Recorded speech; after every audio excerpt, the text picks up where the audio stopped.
Welcome, good evening, everyone. Welcome to another casted series.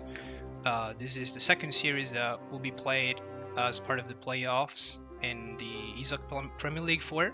Apologies for the wrong title. I haven't been given mods right just yet, so I don't.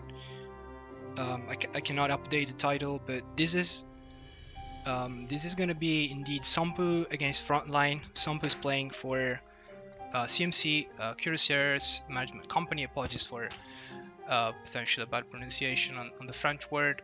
Frontline is going to be playing for Blockhouse Boomers.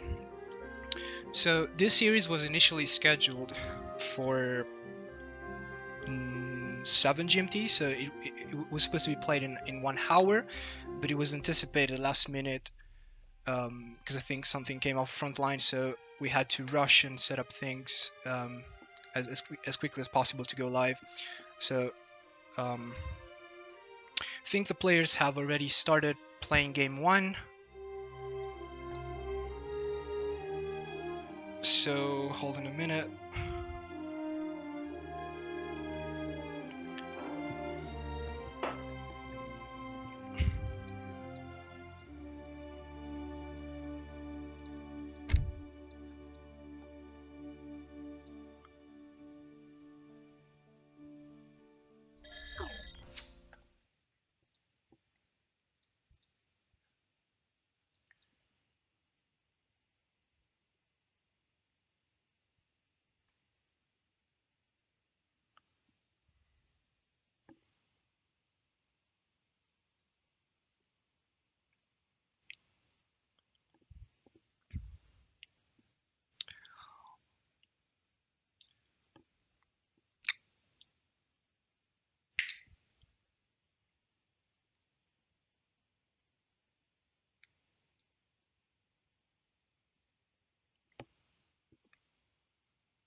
All right, looks like we're ready to start. First matchup is going to be Frontline against Sampu. Frontline will spawn in the left corner of the map, and he's playing the Haudenosaunee, formerly known as Iroquois. Sampu instead is going to be playing the Portuguese and will spawn on the right side of the map in the color blue. So this matchup. I think there's a couple of things going for both civs on this map. Although it looks like Frontline is not going for a dock start, which is something that you would expect players to do on this map, just simply because of how quick the route is to the point, to get that extra additional economy in Age 1 in the form of fishing boats. But instead, he's opting for some scouting, and he'll go for a house. It looks like he's idling his trouble a little bit now, but he'll move it. So Portuguese as well. I think this is a very good map for ports as well for the water potential. You can secure the pond relatively easily with a second town center placement, and if you're going for an FF or eventually get to H3, you can secure the northern side of the map as well with another TC. And it's very hard for your opponent to contest water at that point.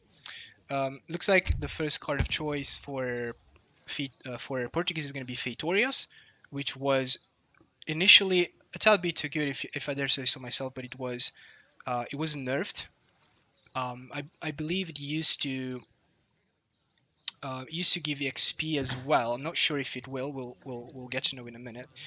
But the trickles were definitely nerfed. On the other hand, Aero is going for what's it called again? Hods is going for 3 vills, usual opening. So let's have a look at the trickles. So there's no XP trickle. It's 0.5 food and 0.24, so half of the trickle worth of wood and coin. So still good card. 2 villagers ish in Age 1, but it's gonna scale. really well with each age up, because you get obviously one more TC as part of the age up bonus, or as part of the save bonus, I meant to say. And so the more TCs you have, the more victories is going to be valuable in that sense. HODS was also recently buffed in the form of the rate of fire of Diana's. So they have, you could argue they have a very strong age 2 now. Thanks Julian Cape for the raid, by the way. Appreciate it. I believe both you and Lion have been warming up the audience in a sense before the series. But again, I mentioned it earlier, this was meant to be played in about 1 hour time, but it was anticipated, so we had to rush things a bit to cover it. It looks like Joao Fernandez, Sombbugunggu's explorer, will potentially snare HOD's era, but yeah, no, it will get away. So that's a nice play for Frontline. So to give a bit of context about these two players, which I think it might be a good time now. Frontline was a bit of a lower seed pick, if you know what I mean, but he turned out to be extremely solid. I can't recall exactly all of his record, but he did win a lot of games, even though he went down recently to Daniel from Biggs, but he's been performing really well. Sompu said he's you might call him a returning player. He used to be very active in the EP days. I remember his level was really high. He trade games with the very top tier players. He hasn't been very active as of late, but he returned for the tournament. And their respective managers of Blockhouse Boomers and CMC have decided to pair these guys up together. Let's see where Frontline decides to put his Travois. So usually what this means, if he's going forward, is age 2 play, potentially a batch of Tomahawks to siege the Portuguese's TP, or an all-out rush as well. Looks like he's gonna be the Warhide is gonna be is going down in the middle of the map, so nice control for him. Looks like he deleted the foundation and he will push it even more forward, closer to the Portuguese base. Now it's HOD's turn to snare the opponent's hero, and from the looks of it, Sampu is indeed going on water. Although this doesn't look like an all-out boom from him. He didn't ship any schooners or anything like that. It still looks like some kind of, well, not quite an FF, but maybe some kind of semi. He is training a batch of SRs from the looks of it, and this little dock here, it's going to provide a decent addition to the economy, alongside with the double TC production. Frontline opening with, I believe this was the big button, so 5 Tomahawks from the town center. I don't think they spawned from the Warhut, since the pathing. Maybe they were chasing away the explorer. So he'll open with 4 Canyas as his first card, and it looks like he wants to put some kind of heavy pressure on ports, which is always good, because ports, again, with 2 TCs and a half, if you count the dock, a little less than 3 if anything, will if you let port boom on Scather, that'll be problematic. They'll scale you hard. Looks like this is going to be a great trade for Frontline. Not sure if he'll deploy the hero Falconet from Swift Pot, but you could argue it's best used on infantry. But yeah, this is going to be a good trade. Sampu's going to lose a couple of SRs, and the remaining SRs that will make it out alive have very low HP, and actually they will die now. Forgot to move them all the way. And Frontline is training more infantry in the form of Ayanas now, and he calls now 1 set of militiamen. Nice job of cancelling the second one, and Frontline will pull back for the time being. And what's the follow-up for Sampu, really? Because this is a bit tricky for him. He'll lose his TP, although the Ayanas have a very low siege. It's 12 siege attack. It's going to take them a long time to siege this one down. but it looks like the Tomahawks and the Canyons will double down on the TP and will get it down much faster. I wonder if this indicates that Frontline is willing to take control of the TP line, which will be a nice way to sort of catch up in economy, considering his opponent is moving in water. It might be worth mentioning that Frontline has not scouted the dock, and you could argue that he doesn't suspect that his opponent is going in water, because this is not really a very heavy water deck in a sense. He doesn't have schooners again. He doesn't have what's it called, the rendering plants, the eco boost for boats in H2. He doesn't have fish oil or anything, so might be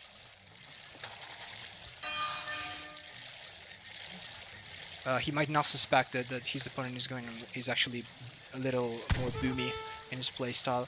But you know, this is a lot of units out from Frontline, and Sombu doesn't really have a way to deal with that. At the moment, he actually has 0 units on the field. Besides, he's raiding with a couple of Asars, but they need to be in base to defend. He'll now get another full batch of Asars out, but what are 5 Asars going to be against this much anti-cav? You know, you could argue he has both TCs firing, DPSing down the infantry for him, but it's never good when there's so much pressure on your base and you have 0 units out and all your eco is about to be idled, or worse that. But it looks like he will idle Frontline as well in turn, so the last Tsar will eventually go down. Sampu calls the second set of Minutemen, and with the help of the Hussars batch, will try and fend off these Tomahawks. Frontline doing a good job of hiding back with his army, not losing too much anti-cav. And it looks like the Hussars will clear Frontline's base, and the Hussars will be sent back to Frontline's base from Sampu to raid a bit more. Ooh, spicy native post. I missed the moment where Frontline got the wet-in native post, and he's getting marriage politics, an absolutely insane tech for its cost. I think this tech is like 300 food, and it makes all of your following age ups much significantly cheaper. I don't know the exact price. Maybe we can see here. Yeah, it's actually 960 food, 800 wood. So it's a very, very good tech to get. You could argue that you still need to get the TP up to span 100 foot, 100 wood, and wait for it to build. Oh, this is looking scary for Frontline. She's about to lose a couple more vills. The Aenas are not the best counter to the Hussars, right? And yeah, this is a problem with this map, because he didn't really do a great job of herding. Now that I noticed this, like, he actually didn't herd anything else than his first hunt, right? There might have been a second one, but usually on this map you have a starting hunt very close to your base, and then there's 2 more on this side, and then there's 1 in the middle. So it looks like he didn't really herd anything, which Sampo is doing a very good job of punishing him for not doing that, because these Asars were causing havoc all the time. So Frontline will age, and Sampu is looking to do the same himself, and ooh, another spicy raid about to take. Oh, nice quick wall from Frontline, but he will lose a villager in the process. So not having cav is really, and not hurting these hunts again is actually hurting Frontline pretty badly, because these Asars have been running around his economy and his army as well for a while now. He'll opt to go for a second war hut in the middle of the map. This is a bit of a questionable second war hut placement, because it's not really covering anything else really than his former war hut. And look at these Hussars, very low HP Hussars. Sampu doesn't really need these in fights in H3, so they'll just patrol these 2 groups of deer. So very nice play of him, very nice map awareness. And you could argue that at this point Ports is actually in the lead if you consider that he's on 48 vills, although some of them, well, many of them actually are boats, and Ira is only on 31. But Hod's army is much stronger. And ooh, this is a bit risky for him. He needs to get his tomahawks to siege this, not the hyenas, and he will definitely get it. He will definitely burn it down. Looks like Sombu has shipped colonial militia or town militia, as we call it nowadays. So this is a nice usage of Minuteman, because even though they obviously will lose against his army, he will save his TC, or at least delay the siege from Frontline. Let's see if he manages to get it up. I don't think so. Like, at the end of the day, this is going down. Takes a while to build. Sompu should have probably put it somewhere safer, like here to defend the water, perhaps. Or even, you know what? What I was mentioning earlier in the beginning of the game, you just you garrison the wagon on a boat, and you send the wagon all the way here. You have two safe copper mines and some wood as well to chop. Sampu followed with 8 Castadors. So I think at this point of the game, it's a matter of holding and trying to survive until the point he sort of outscales. But Frontline, on the other hand, besides he's not even trying to contest the water, let's see if he actually has a clue now. He still doesn't have a clue after 13 minutes in the game that Sampu is in water, so that's actually that's not great for him. Sampu is going for a second dock and a tower, so this, you know, if this was the plan, this should have definitely been the third TC. You know, he's also gonna invest 250 more wood to get that outpost up. And so Sampu's army is definitely at a disadvantage here, not only because he doesn't have many units out, but because his skirms will be beat by Frontline's skirms. Sampu deciding to pop a second set of town militia Minutemen, and I mean, Frontline can just fight this. He doesn't really need to back off. He can just kite this forever, essentially. You know, as soon as you kill all of them, just go back and keep pressuring the TC. And Sampu is at that point of the game where his safe mine has run out. His only safe resources on land is basically consist of these berry bushes and a couple of trees. So he really is holding on by a thread, and the only reason why he's being able to do this so far is because Frontline doesn't have a clue that he's in water. So, you know, you could argue that Frontline should at least suspect that, since, you know, Sampu is catching up with him in score. They have pretty much the same score. That's been the case since the beginning of the game, pretty much. And no, the hyenas will fail, but I wonder if this is enough data for Frontline to you know, to if this rings a bell for him. So my opponent could be on water, and you know, this could play actually. This outpost could be doing Sampu a massive disservice in the sense that, yeah, now Frontline will rally his army towards the water, and we'll find out that there's a dock. Sampu shipped very powerful 3 organ guns, and will fend off the Hod's infantry for the time being. Traditional weakness could be argued of Hod's is artillery, because, you know, the only way they can actually counter, in the sense that, you know, with a hard counter, you could argue that elite musket riders are soft counter, but they don't have calves, they don't have artillery until age 4.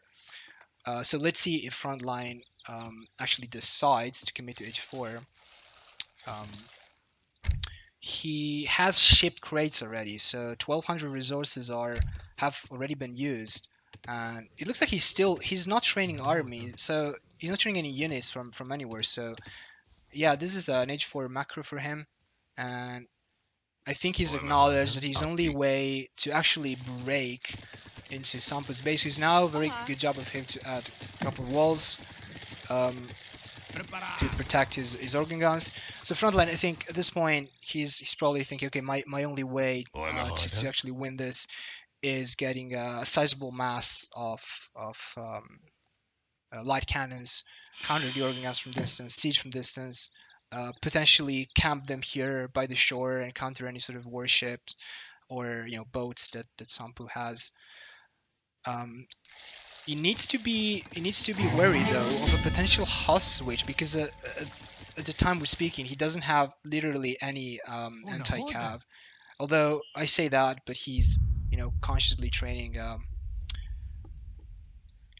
some tomahawks, potentially going to take them up to champion in H4.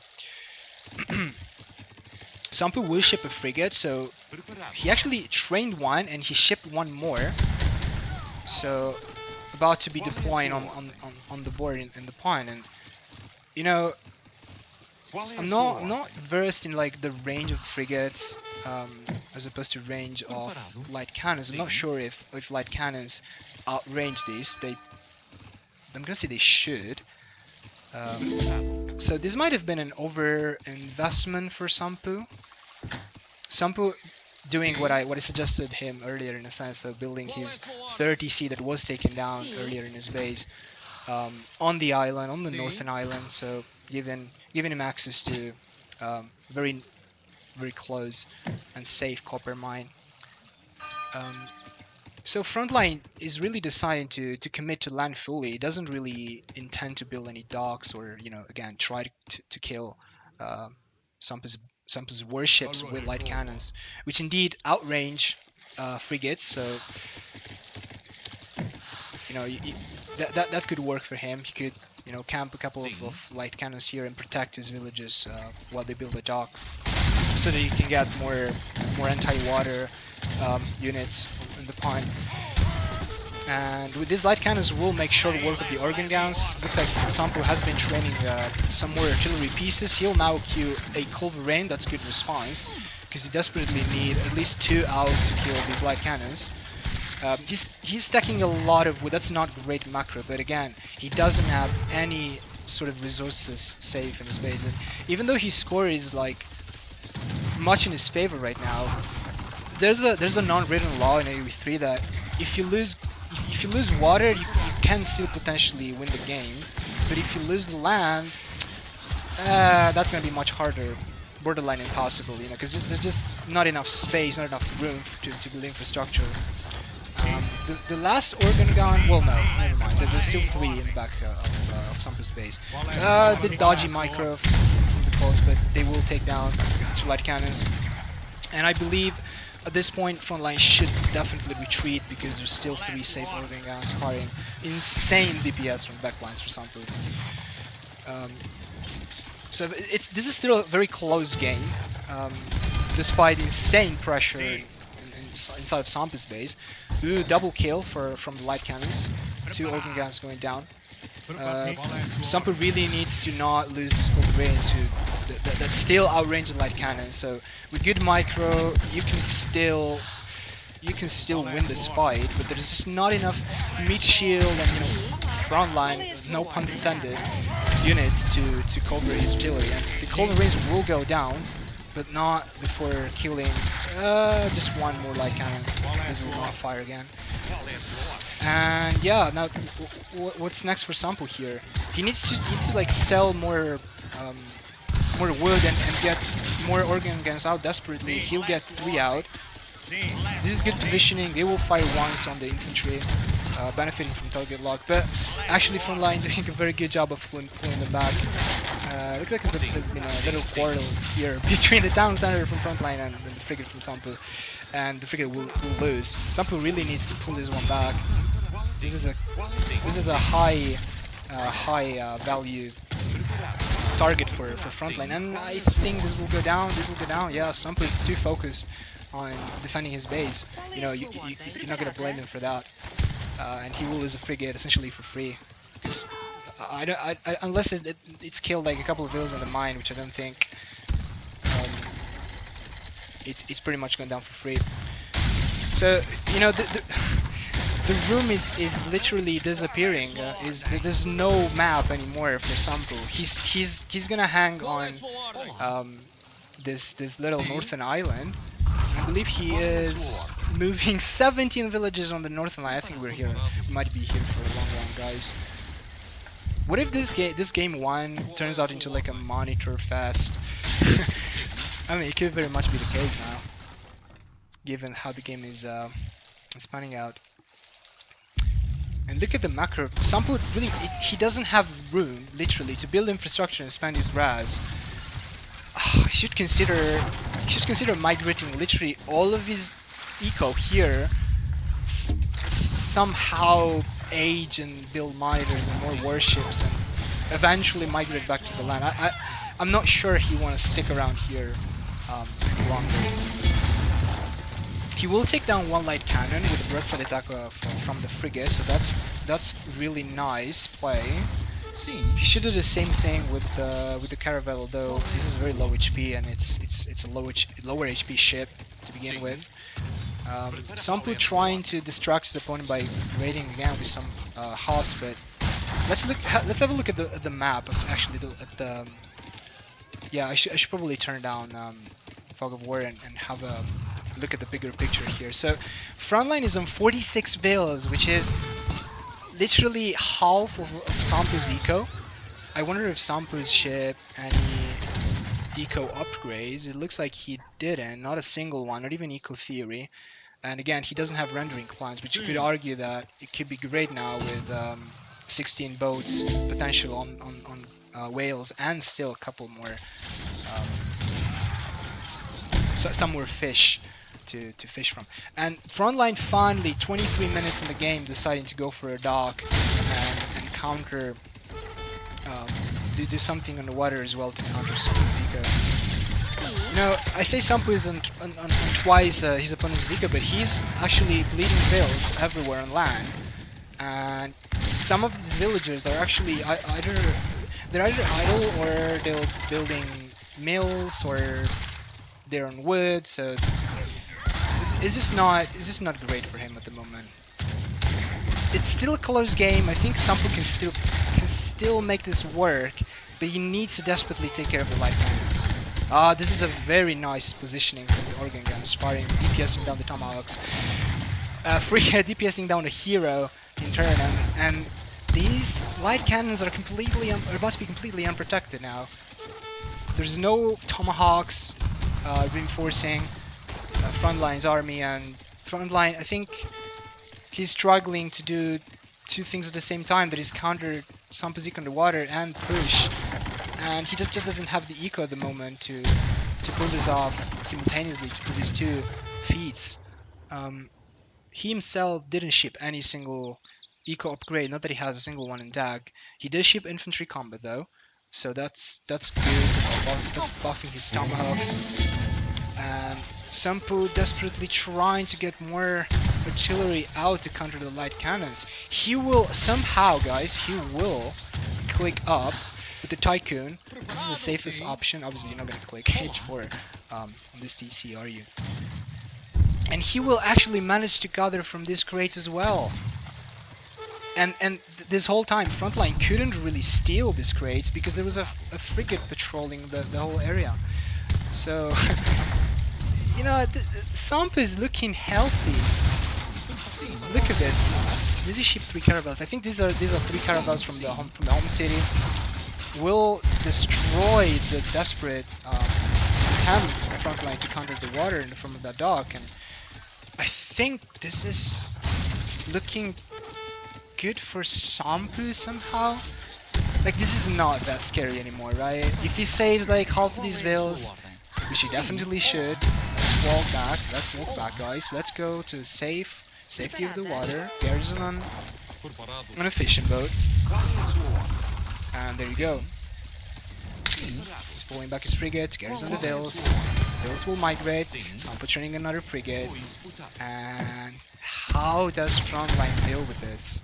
How does Frontline... So the right question, how does Frontline deal with this before Sampu goes mercantilism, which he definitely should. Does he have a church? Does he ever build a church? I might have missed that, but he needs to get mercantilism and ship 2 factories, eco theory, and, you know, follow up with cannons, and then I think that would be game. So we need to see if Sampu actually managed to do that. At this point, you could argue that it's worth it to attack these carronade and armor plating to buff his warships. These villagers should migrate as well. So the nice thing about this island here is there is actually enough room to fit a couple of mills relatively safely. There's like one here, another one here, potentially 3 actually left side of the northern island. And he just needs to get the hell out of here. He doesn't need stick around. He doesn't want to stick around. Frontline killing a brave organ gun with veteran winged Hussars. I wonder if he got the big button from the native post, or it's not the big button. It's like a tech, right? Or actually trained a few. Okay, it looks like he might have trained a few, so he's only got 2. Let's go somewhere else. So score is still super close, but look at the coin count for Sombu. He's housed. He desperately needs to have like all of his factory number 1, factory number 2. Sombu, build a church, get XP, get your second factory out. Now you need wood. You need room for stuff, for infrastructure, for monitors. Another frigate going down. This field cannons actually fire from across the shore. Is this like 32 units of land of length, whatever units of measurement is in AV3? I believe that's like barely in range. That's interesting. That's very interesting, actually. Sombu doesn't have a clue how to spend this coin. Like, build a market, buy resources, do something. I don't know. Because the longer this goes for Frontline, he can, Frontline. You could argue he should have built a second TC, somewhere in the map, since he's got pretty much the entire map for free, but. He's still in one town center. Funny torp wagon chilling there in the back of his base. And he's still on 58 vills. He could be on 99 vills now, but I suppose he was more focused on making more units and pressuring more. And Frontline is getting a battleship out. Wow, I didn't even know the natives could build a battleship. Never stop learning. I wonder if it's attack, but I think it's a different native because it doesn't spawn on this map that gets you, that increases your build limit for battleships. So Frontline getting a battleship and rawhide covers, which he should be getting from the dock. So yeah, it looks like he can train indeed a battleship. And rawhide covers. Never seen the attack. This is my limited knowledge on pods, water pod. But Sombu finally doing the right thing, building 2 monitors. He didn't ship these, did he? No, doesn't have them in deck. But oh well, there's the big boy, there's the victory, the battleship. And you could argue that still 1 battleship against 2 monitors, 2 frigates, outpost firing, dock potentially firing if Sombu garrisons his boats, double TC firing. The battleship is a beefy unit, but it'll lose against all of that barrage of anti-water stuff. I was not expecting to have battleships action in game 1. This first cast. My entire life. And again, look at the play from Frontline. A little taxi action from him with the battleship. He'll bring a ton of tomahawks. How many tomahawks is it? 40-ish tomahawks and 4 light cannons. But Sombu will pop another batch of CM Minuteman, and another one as well, and another one as well. So triple CM pop, potentially 6 UPOL if you consider that there's also the standard ones, and there's the 4th set of TM. And I think this is enough to get rid of the push from Frontline. So it looks like this battleship is safe here, but it's got 35 range, so it outranged the dock. It'll outrange, well, not the towers, but it looks like this is longer than 40 range because the outpost is not firing on the battleship. And this battleship is so low HP though. Frontline needs to be like some more dogs. He's got only 1 dog. Like he needs this big boy to heal up. This is too valuable of a unit. He can't afford to train another one. But Frontline needs desperately to build a second TC. Like what's the rationale behind not building a second TC? He literally has the entire map. and eventually the battleship will go down, and that's a bit of a bummer for him. I thought battleship was like 5k score. Was Frontline that much ahead in score? So villager count still looking very solid for Sompu. Still ahead, but you know, not by a large amount. They used to be on about 99 almost. Now he's in 72, so a bit more than Sampu's, but you know, with this little room for him, he'll manage to save the factory in the meantime. I'm not sure this is enough of a lead, but the score looking incredibly close still. Oh, guys, like, what is this game?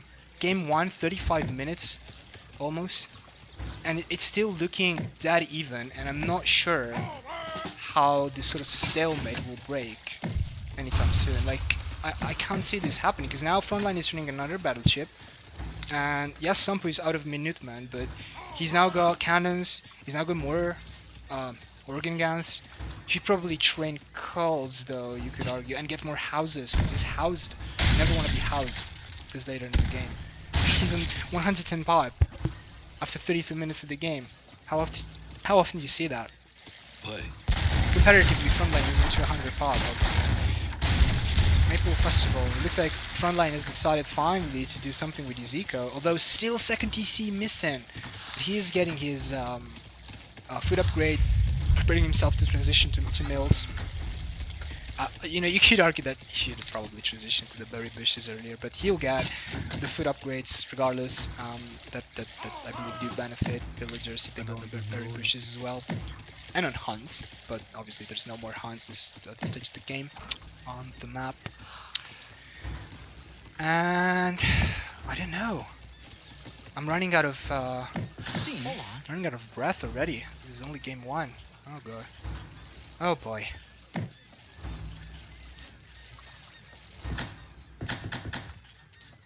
Some interesting walls going down for Sampu. So, how long does Sampu want this to go? Like, he's preventing Frontline from popping units from the battleship or whatever ship might approach his little proxy base on the Northern Island. But I think we've missed the elephant in the room. At least I've missed the elephant in the room here for quite a while now. That why does Frontline not consider a click and trade monopoly?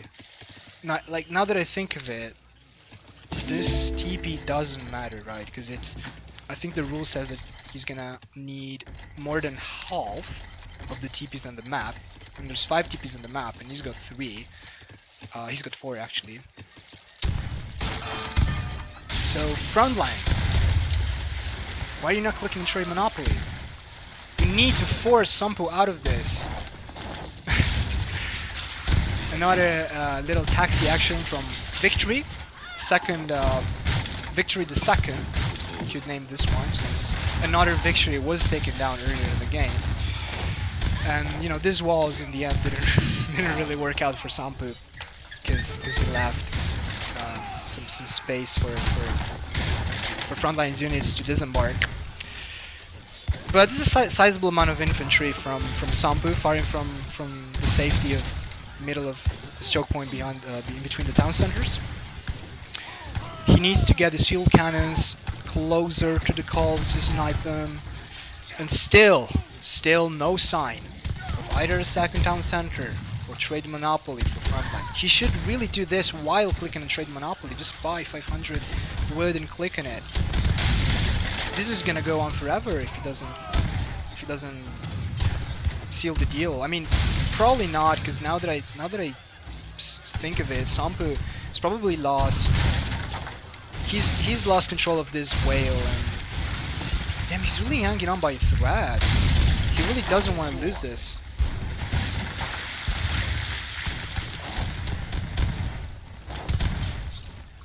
Because there's just too much stuff here from Frontline.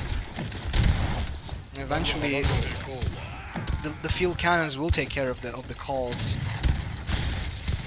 Very flexible unit, very flexible artillery pieces that don't need to impact. Very used to micros compared to calls. Frontline, Sampu still microing his frigate to get one more field cannon down, but I think Frontline, look at the resources that the Sampu is stacking up, but eventually, finally, Sampu taps out, and ooh, what a game one! Ah, Jesus Christ, what a game one! We've seen it all. We've seen it all in game one. We don't even need to cast the remaining 6 games of this series. Oh boy. Ah, alright. So, I think Frontline might have completely blacked out and, forgotten about the existence of trade monopoly. Or, it could be a case of, there's 2 game modes, I believe. In one game mode, you can't click on trade monopoly.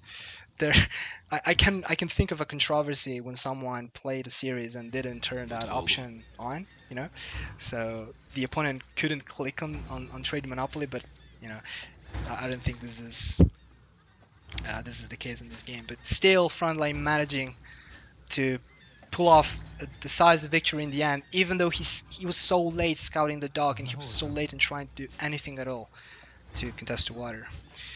All right. I believe I'll need a couple minutes break after this one, if you don't mind.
All right, we're ready to go on with game 2.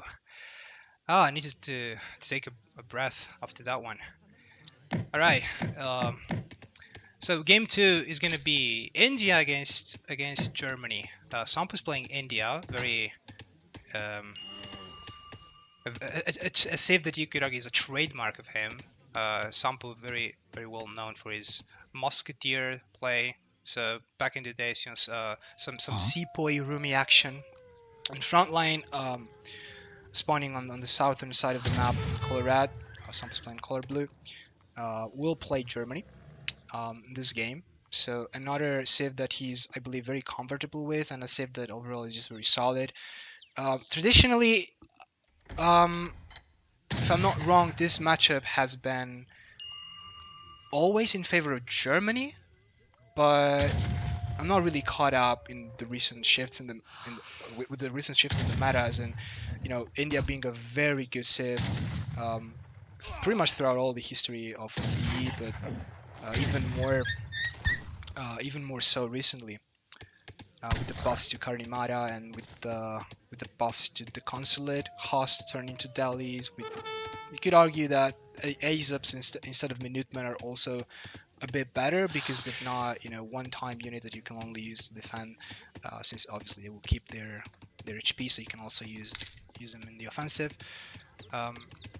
We'll see how this one goes. I suppose Sampu, we've seen a mirror from him against, was it Tabun? Was it? No, it was Wood Pusher, wasn't it? And I think in the end he actually won that game, which I think it ended in H4.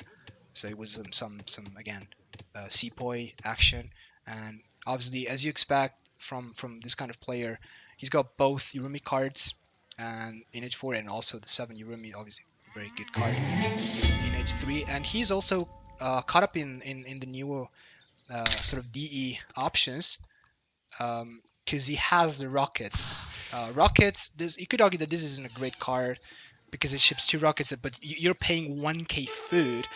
But it's a great card for India, I think, in the sense that India doesn't, by default, get access to artillery, so they can't really train heavy cannons or anything like that, besides the great bombards from the consulate. So being able to ship, I think the card is infinite as well, if I'm not wrong.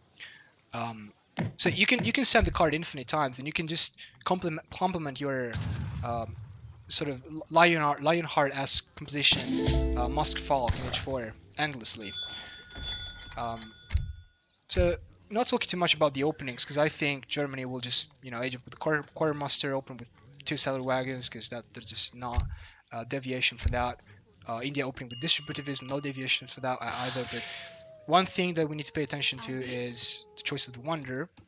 So, despite recent buffs to Karnimata, Sampu going for old school Agrifort.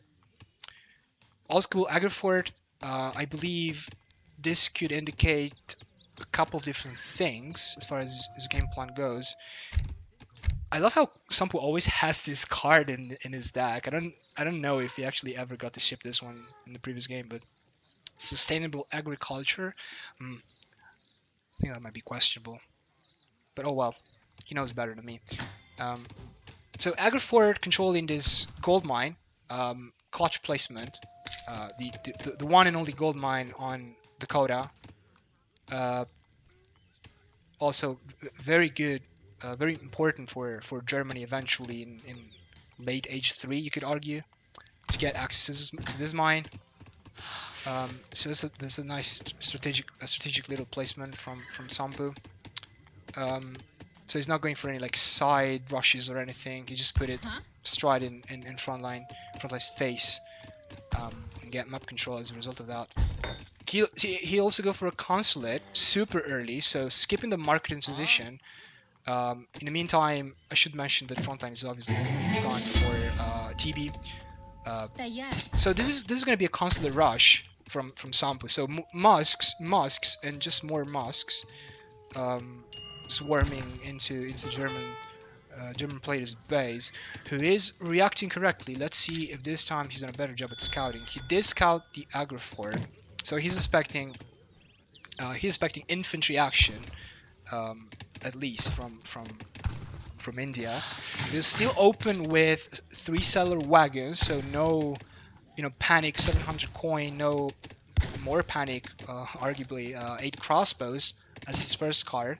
But he's age up earlier than his opponent, so he can probably afford this and get his second shipment out by the time Indian units will be in his base. So Sampu opening with 300 export, I believe this is the play if you're planning to go for a kind of sort of double racks kind of rush. The only difference being that one of your rocks is actually a consulate, so he'll get, I think it's matches comprised of 6 consulate musketeers, so stronger than obviously standard sepoys. He'll get the 2 from the age up, he'll train 5 more, he'll train, probably get 5 more out. I'm not sure if Izika is good enough at the moment to get another full batch out. Looks like he's struggling a bit with the herding, and this might be really bad for him because he's gonna lose 1 vil here for sure.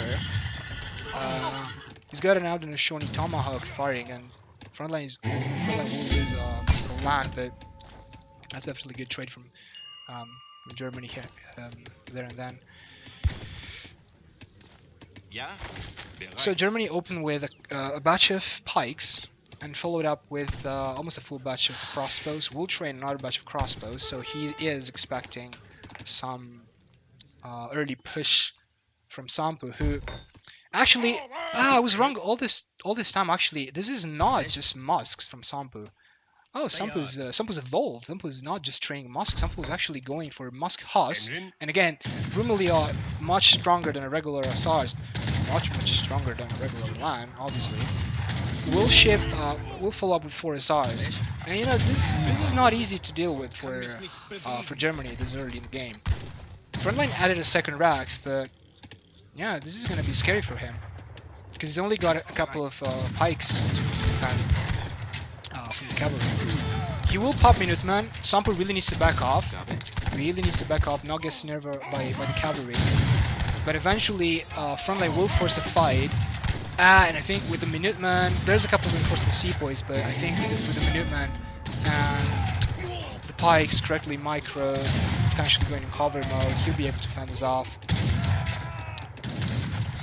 So I believe a nice side effect of going for auto consulate instead of British for more musks is that eventually he'll be able to ship 4 vils without having to end relations and change the consulate ally. But it looks like he's committed to this push and he's trying to do as much damage as possible.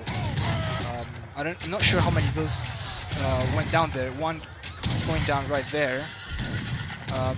This Rumeli doing a number on his crossbow in his own right, and but eventually another crossbow batch, double crossbow batch popping, and 8 crossbow shipped from the home city as well. And look at the score. This is already looking grim for Sampu. Damn. I said this was supposed to be favored for Germany, but this is, look at the mass. Look at this 22 crossbows from Frontline.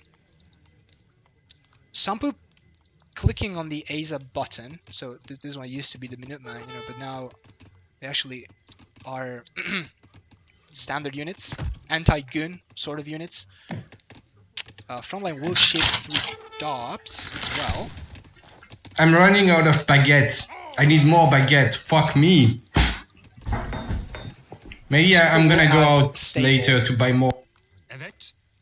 He's trying to do some damage and destroy the TP, but this is Frontline's window. This is Frontline's window to push out. Try to secure at least this hunt. Should definitely get a Vil out here and shoot at this elk backwards. And Sampu really needs to pull back his units to defend his aggro fort, because you know this is that stage of the game. If India loses the aggro fort, considering he was committed to rushing, he has a probably not a great eco. So the ecos are still comparable because obviously India has a civ bonus. The ship's 1 villager per shipment, but Sampu deciding to go for the base trade. That's an interesting choice. Frontline needs to be careful here. We'll lose a silo wagon. We'll lose 2 silo wagons. It's not great. Ringing the bell. Sampu will get his elephants back. We'll sack the aggro fort in the process. I don't know about this, Sampu. So he gave away his map control, gave away his aggro fort. He's about to give away his consulate as well. He'll get 3 sowers out. I suppose he's got the following going for him. He's not idle, like his eco is working. Although it's being harassed now that I say that. With his alliance, he will lose 2 vils there in process. But the entirety of Germany's economy is idle right now. And this batch of crossbows as well is not long for this world. Good job of Sampo to eventually get rid of the raiders there, but this is really hard to read because Germany wants now, after they've pushed out, they want to follow up an age, but the entirety of their eco is idle, and now Sampo is actually bailing out, and it'll take him forever to get back to his base. And Frontline is doing the right thing. Frontline is clicking, just right-clicking. Thanks for Ray Pago. Frontline is right-clicking Sampo's base, and it's gonna take so long for Sampo's infantry. Sampo killed his will. Sampo, there you go. So for some reason, Frontline is backing off. I'm not sure why. Again with the quick wall action from Frontline. This is so fun to watch. It looks like this time it might actually work out for him because this saved his will. Sampo just needs to put this sepoys back in value mode and kill his will. Sepoys and Azaps executing a couple of crossbows more. We'll move back to we'll move back under Frontline's TC, causing more idle time. Frontline's pulling back his army again to the safety of his base to fend off these sepoys and Azaps finally. And we should probably, yeah, there you go. I was about to say we should check out if Sampo's got any plans to age up his mine, and it looks like he is about to age. He's about to click up. He really desperately needs to get the remaining 400 coin as fast as possible. Should consider getting all of these villages on this mine. Do a bit of a TC transportation there. He'll lose his army eventually here, but this army, I think, you know, for what it's worth, it's not a great job because he would have lost a fight there by the aggro force. So essentially, at this point of the game, Sampo is like trying to buy time. But again, guess who's clicked up first? It's Frontline, it's Germany, and he's got one shipment ready to go in H3. He's up in score. He's got 25 vills. Sampo is on, 33, but considering Frontline has 6 out of wagons, I think their eco is pretty much dead even. Maybe a little bit better for India, but it's really marginal at this point. The downside of this for Frontline is these units are not going to do great in H3 fights, so he should probably just attack into skirms as soon as possible, which is what he's doing now. He's going for the 1350 res shipment super early, which I think is going to be very hard for Sampo to deal with. One more raid there. Not sure if any villagers were picked off. Sampo called his sentries to come it up, but again, another raid. These games are really all over the place, guys. This is really high level play from both of these guys.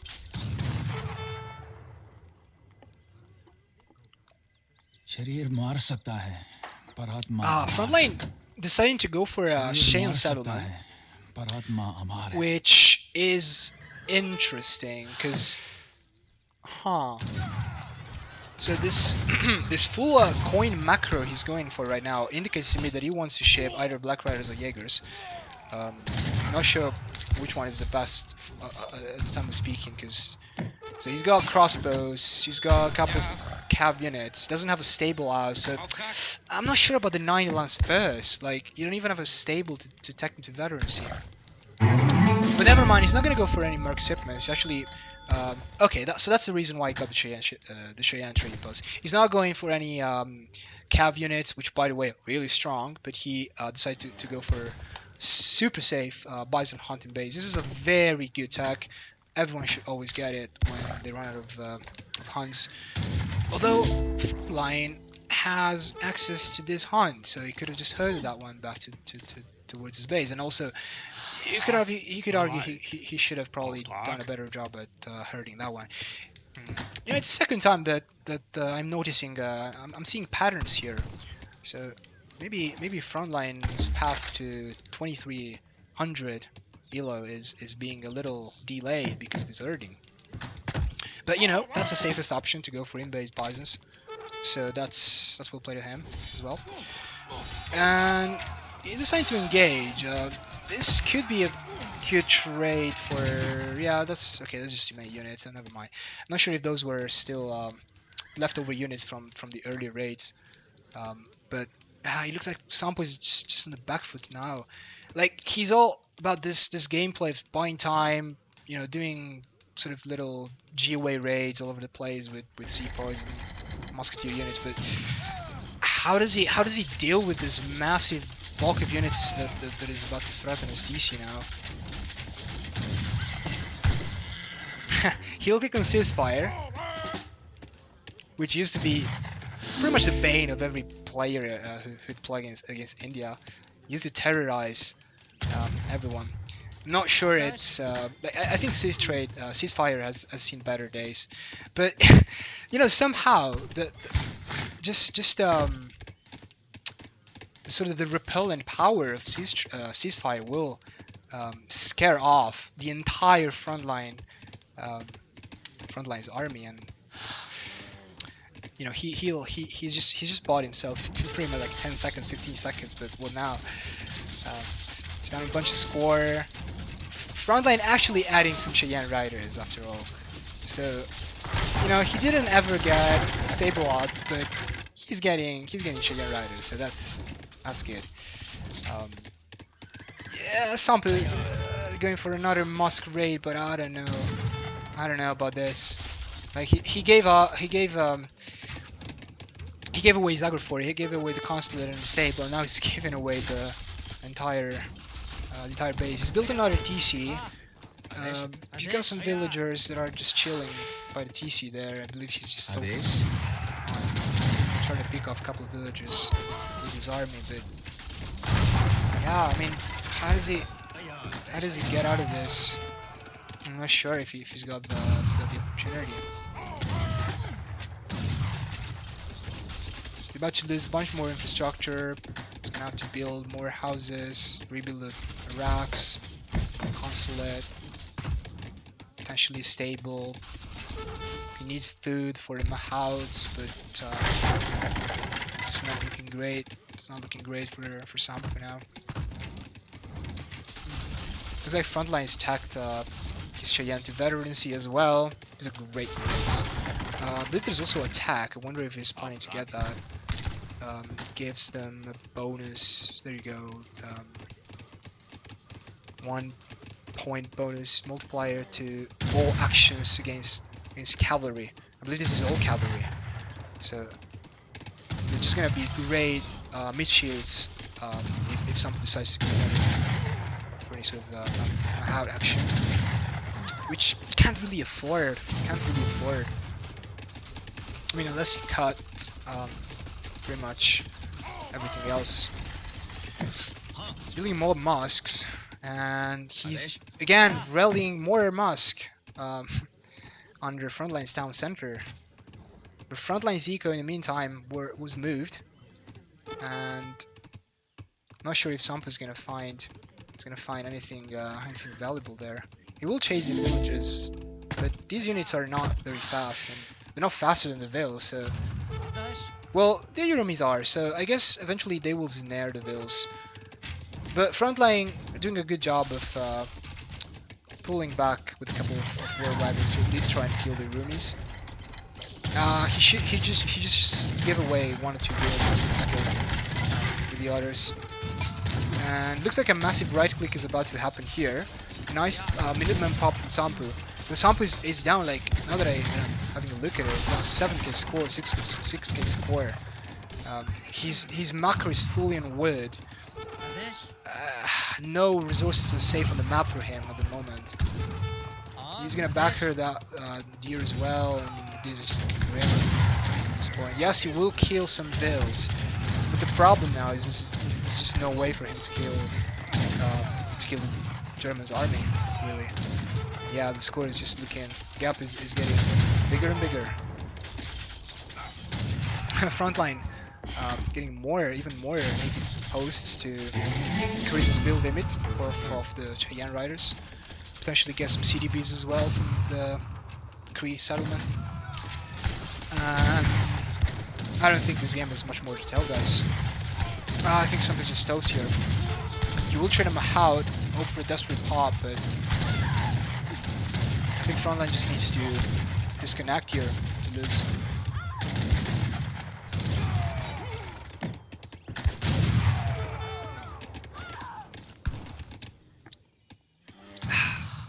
So interestingly enough, Sampu still has a better eco as a result of all those raids.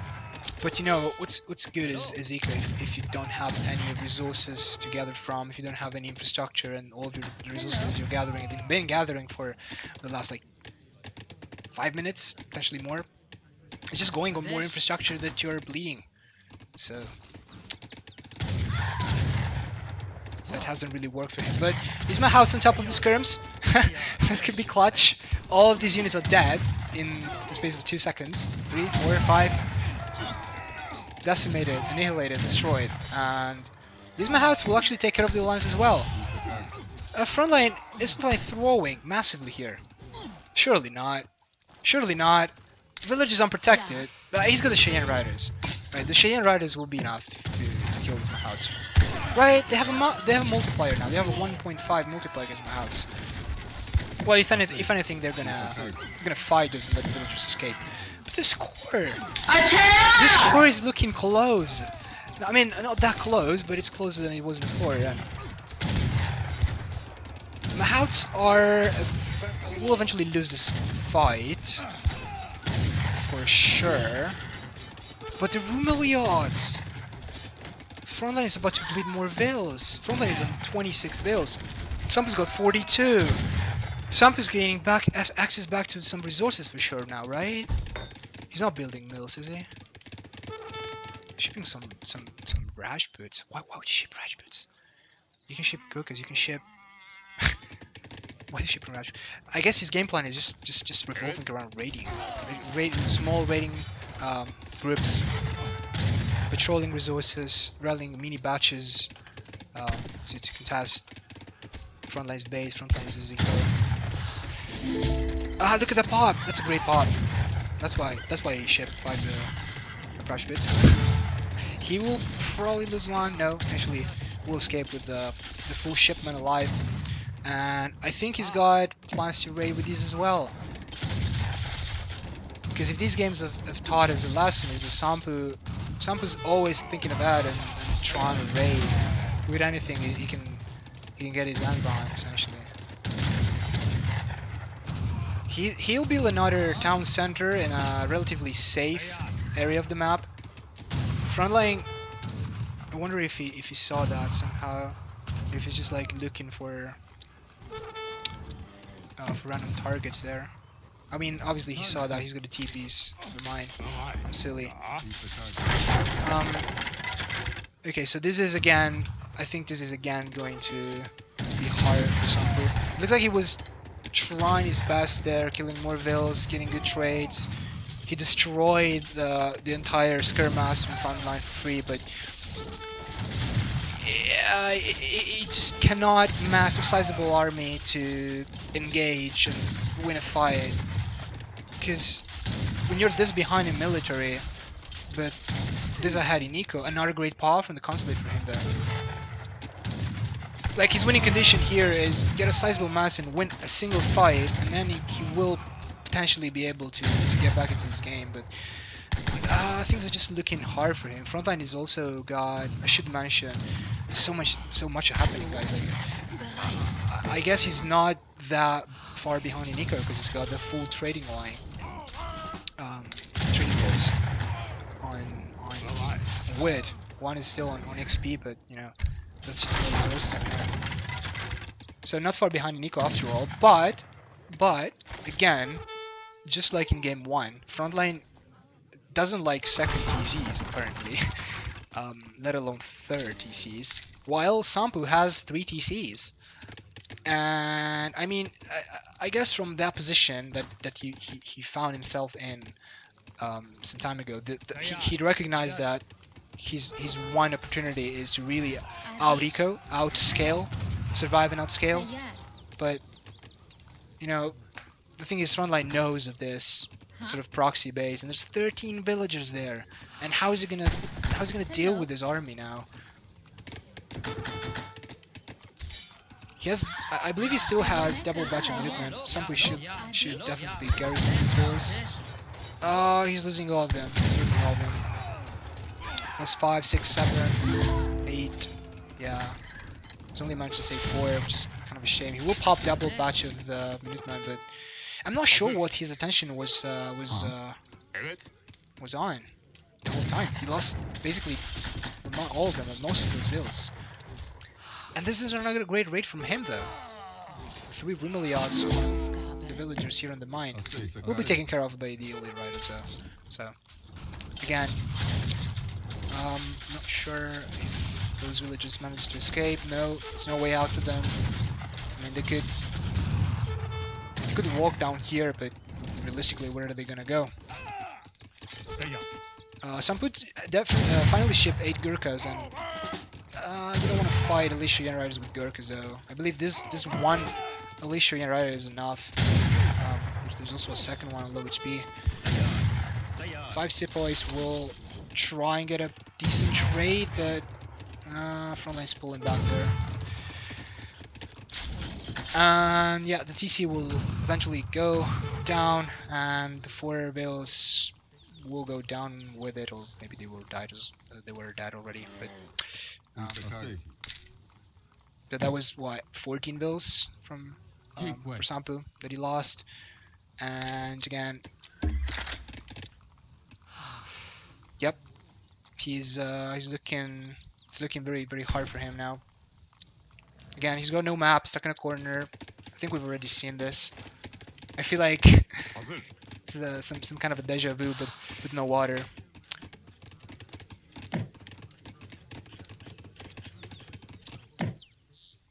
And Frontline really showing us that he's not a fan of, you know, doing sort of ESOC TCs all over the map, taking control of all resources.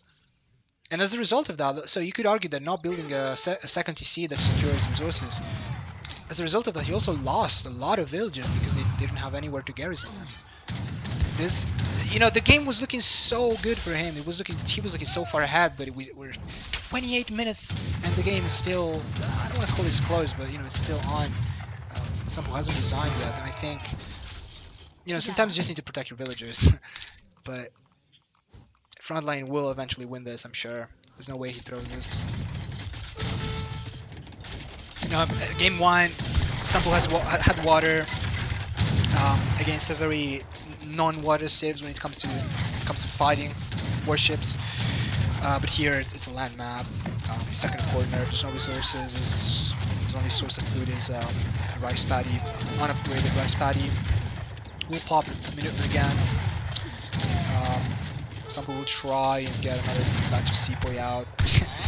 I like how he's actually raiding the village in the mine with the Minutemen. So somehow he managed to get another TC out down here, and he still has a couple of Asars, or should I say Delis or Vermiliads, raining builds. But yeah, he just needs to deal with this at this point. There's no escape from this. He doesn't have any proxy base. You could argue this is a proxy base, but there's just 2 villas there, so just for proxy base. And yeah, looks like he's about to tap off for sure.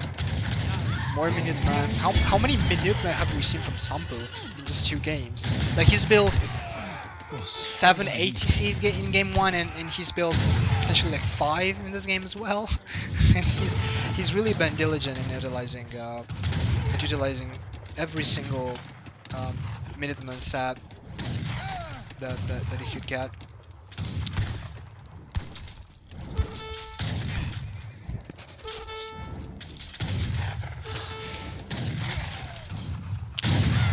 And again, he'll Turk a bit, but yeah, there you go. Eventually he taps out. And game 2 goes to Frontline as well. I feel like these games are... it's taking so much effort from Frontline to secure games that he should win with much more ease. Not to take anything away from Sampo, but if you watch the game, there was a point where there was this insane army here, and Frontline decided to pull back to defend to defend a raid, and so the game dragged. It dragged out, and then it dragged out again because of more G-Way raids, and these games are taking way longer than they should, and if you kind of understand the way that they're being played out, but we'll play to Frontline again. Um, we'll move on to game three. This is gonna be a long one. Like it's been 1 hour, more than 1 hour, and we've only watched 2 games. There's 5 more to go. All right, but it's a great series so far. So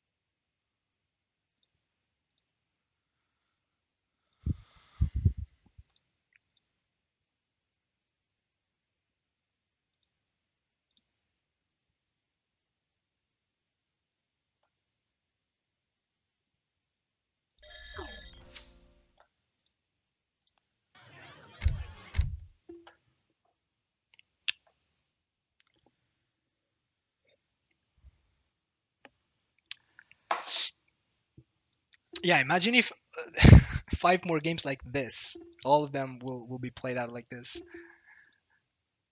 Oh boy.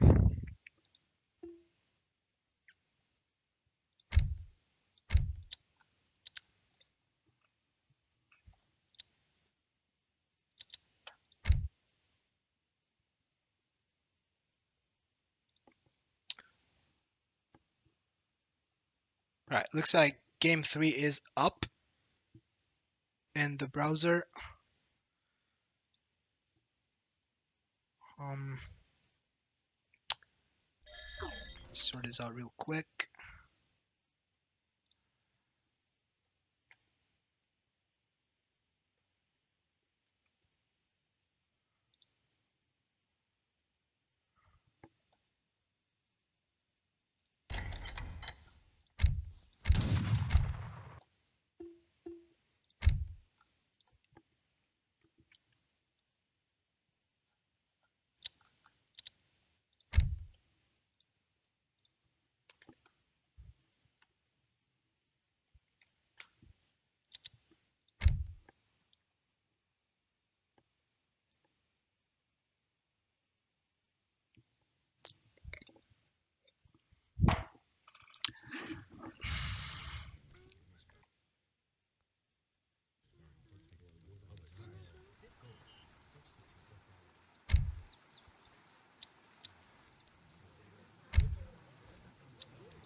Here we are. Welcome to game 3.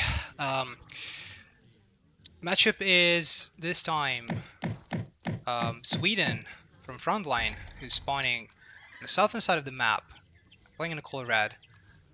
Sampo's playing Brits, another musketeer heavy civ, if I dare say so myself, spawning on the northern side of the map, playing in a color blue. And this is a kind of a DE classic matchup. So you could argue that it used to be highly favored for Brits, but now that British got nerfed, they don't get 3 vills anymore in Age 1, and Sweden's still going strong with a high win rate on the ladder. And just generally how the game plays out, the cards, the ladder cannons in Age 2 that can be upgraded to guard cannons in Age 3 for some reason with the card, they're really strong, and I think the recent shifts in the meta sort of turn the tides in as far as how the matchup goes. Although a good player, a good Brits player, could definitely still make the Civ work. It's not like it's the end of the world. It's not like Brits have been kind of bubbled down to F tier just because they lost a Veil in Age 1, but you know, mana is also costing more than they used to, so they got a number of nerfs going on for them. But this is a very good map for Brits. To be fair, it's also a decent map for Sweden because they have a whole bunch of safe silver mines to put their torps on, safe and sound. But you know, when there's this many Huns, it could be argued that this map has way too many Huns, considering that there's also lots of fish in the sea. But oh, hello, Lion.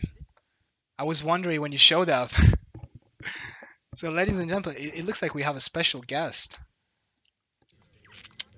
Come on, ready.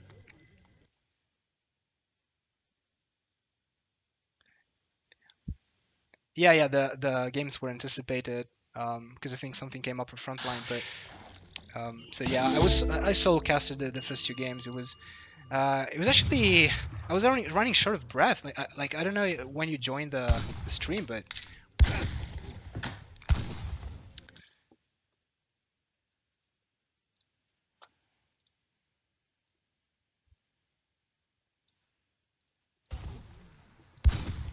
yeah. Yeah, but you know, we'll play to him to still pull 2 victories off in a rather convincing way. I think he's chosen like a harder way to win those games. Like game 1, he should have definitely just traded Monopoly. You know, he had the full map for him secured. So, but oh, okay, they can't hear you. I can, and I have desktop audio, haven't I? Sorry guys, this is the first time I'm co-casting, so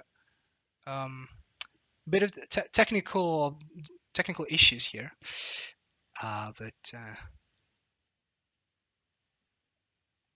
Oh yeah, there's no source from OBS. Okay. Yeah, I think it's better like that because otherwise we're gonna. Okay, see you in a bit. So, sorry guys, you couldn't hear, but Giant Lion trying to join the voice chat, but I didn't really set this up for co-casters, so you guys couldn't hear him. But he will join for the next game, as you're probably just very much eager to have him in the cast. So, but we'll solo cast this game, unfortunately, because otherwise it's going to be annoying to just pause this and set everything up. We'll do it in the transition. So Sampu will age up with a tower, very standard age up option for Brits. Well, Frontline will go on the defensive. He aged with cows. Okay, so 2 villages, 2 cows. No outpost action to mirror British build order. He'll open with 4 dominions, so that's the usual. I believe it's still sort of meta to go for 4 torps. That also this card enables your torps to gather crates. So the optimal way to play this out is shipping 4 torps, and then ship crates and have literally 0 seconds, 0 villager seconds lost. So it looks like Sampu is going for some more Musketeer Rush, and that's indeed the case. So let's brush up on the build. So he opened with Distributivism, 2.5 villages on wood, and he filled up with 700 wood for his card in H2. Very standard, very usual for Brits to go for this kind of build. And yeah, we've already talked about Frontline's build. And the thing about this matchup now is Brits kind of lack tempo as opposed to what they would do in the past, and I think Frontline can just like ship 2 ladder cannons, get a couple more batches of Carolines, and deal with this, because Sampu is also missing full batches, is able to get 4 musks out of that batch. and there's just no way that he trades well against musks and cannons firing from the backlines. So he needs to add something else. Double racks possibly works, but I mean, if I was being silly, I'd say okay, so Sampo is gonna add like longbows and try to snipe the ladder cannons, but I think we all know that Sampo's not gonna add longbows. This is a brave villager trying to build the second Rex on his own. Very high, very high value target for Frontline there. Snipe the foundations of that rack. That's like about 100 wood or so lost. I haven't paid attention to the count, but it looked like it was halfway to being built, so that's pretty bad. Also slows down the tempo from Brits. Sampo is shipping now 6 longbows, so I said he wouldn't train them, but apparently he will ship them. Yeah.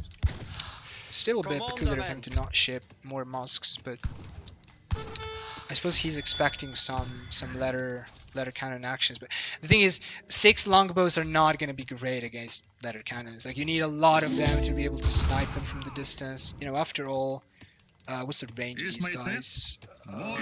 21. So longbows outrange letter cannons, and that's why I was mentioning that longbows sort of soft counter them in a way. But you need more of them. Definitely need more of them. I mean, 6 probably enough to deal with 1 if you spread them out correctly, but Frontline's now got a foundry. And I think his build is very much what I consider the best build, to be the best build for Sweden for this kind of play.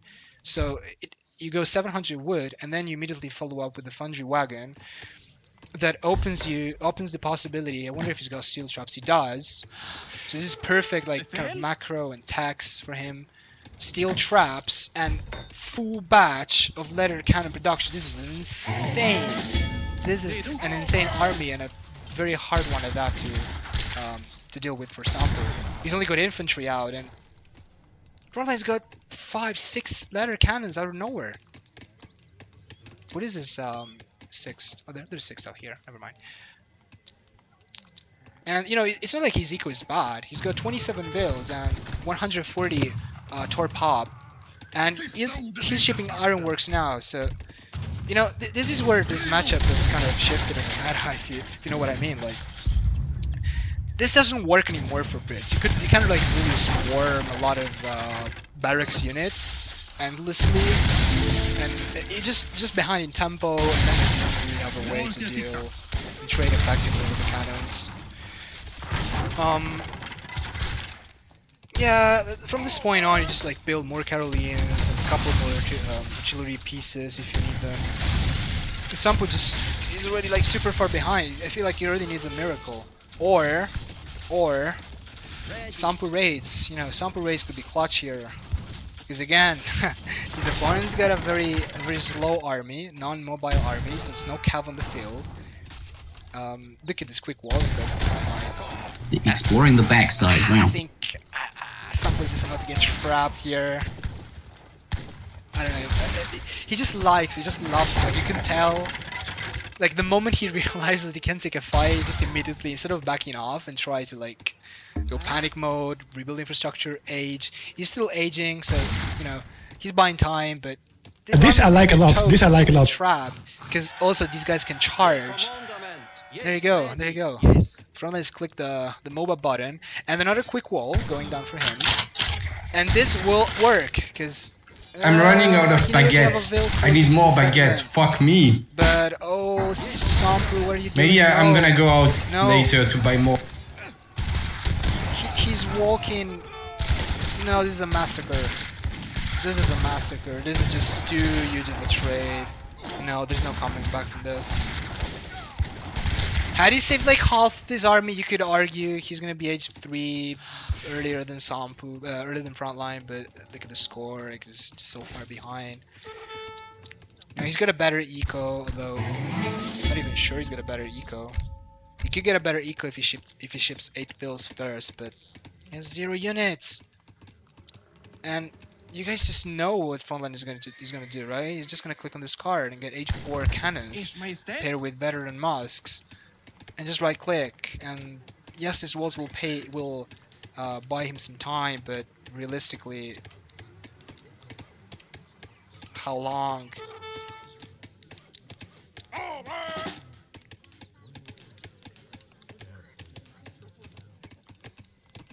I just love this quick wall action. Frontline is really on point with this um, quick wall. Like, you gotta love that at least he tries consistently to do that. It's not always the case that it works, but it's still something cool that you don't see every day in this game. Example, we ship 2 cannons, so Falconats will trade well with later cannons.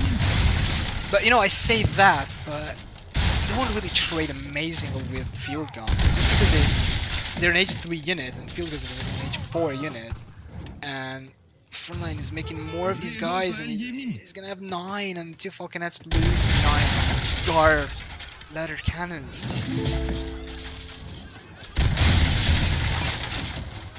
Let's see where they pop. Should probably pop this side of the town center. Chooses this side, and I think one is just going down instantly. There you go. Without even killing a single one. Was that 2 shots from the Falconets on the infantry gun, and it didn't go down? Damn. And that's just game, right there and then. Sombu lost his entire army here, diving like a madman to try and buy himself some time to age up, but he got trapped with the quick walling by the torps, by the pathing around the TP line, and he might have potentially misclicked as well, because it looked like he was literally walking towards Frontline's army. And yeah, he just got cleaned up, and then he just couldn't remass quickly enough. And you have to consider that Frontline didn't go like all out defensive, all out aggressive or anything, shipping units. He literally went standard build, which is, you know, reasonably greedy for sort of house builds, wood to get more house builds. That's how iron works. So that's, you know, reasonably greedy. So his eco is actually comparable to Brit's eco, and Brit's the only thing that it's going for them is the eco, but they didn't really get a huge advantage, and they had no army. So yeah. And another one, game 3 goes to Frontline. So series is currently 3-0, and this is looking scary for Sampu. So take a couple minutes break, and I'll try to set up my OBS to get you guys here. Discord chats as well.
I'm running out of baguette. I need more baguette. Fuck me. Maybe I'm gonna go out later to buy more.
Ladies and gentlemen, welcome back.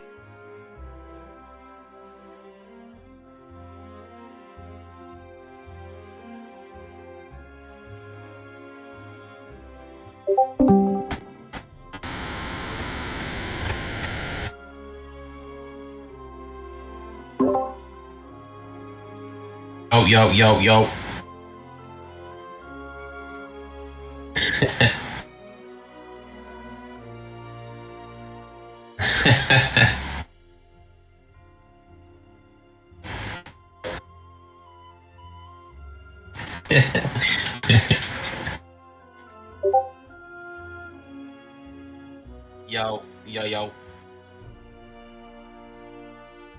Yo.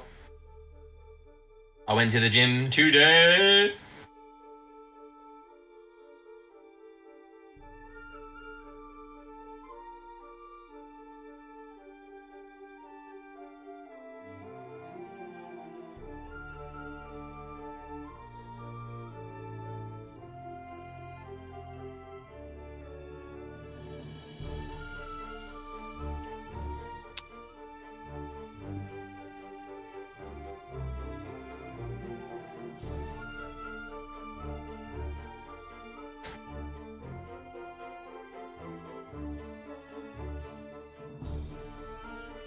My.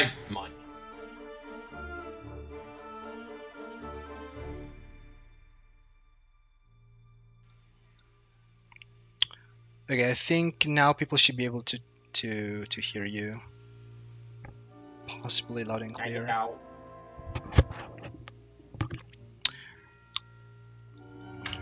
I'm free.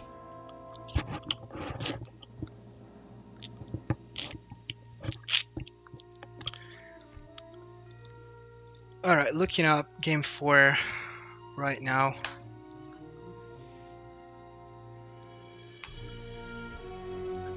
Can you hear me, guys? Yeah, I'm sure they can.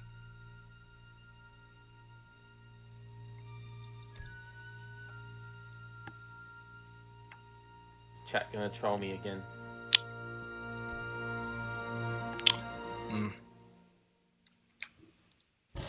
Can't quite find the game though, in the browser. Oh yeah, they can hear me. They're just trolling me. That's good. I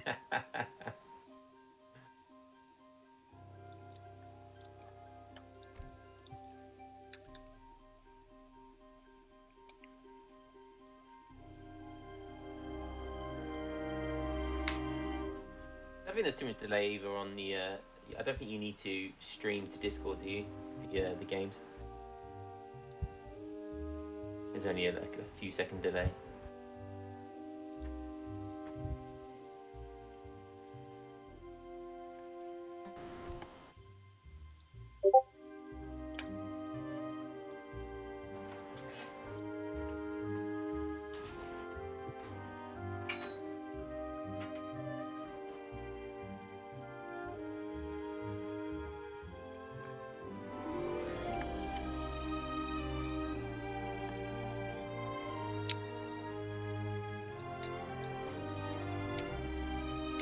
Are we playing yet? Okay, the game just showed up. Nice. Second, I'll jump in.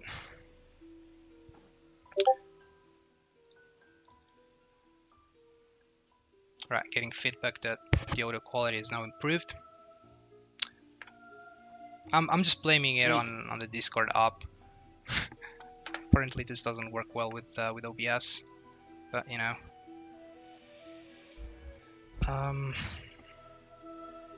All right, give me a sec.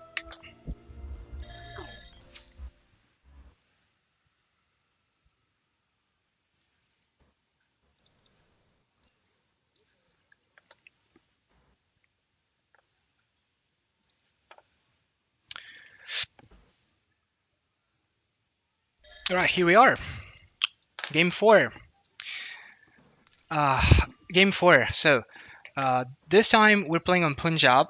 Frontline will be playing the Indian civilization, a pick that we've already seen this series earlier from Sampu, and Sampu will play as the Ottoman, spawning on the right side of the map, playing in the color blue, opening with the mosque, and Frontline playing in the color red, spawning on the left side of the map. What do you think about this matchup, Lion? You're a bit of an auto enjoyer, aren't you? I'm an auto enjoyer or DE enjoyer or lame enjoyer, whatever. I've had it all before. I think it's quite good for. I think it's quite good for India, to be honest. That might just be the way I play Otto into this matchup. But I think India have got plenty of tools to deal with Ottoman.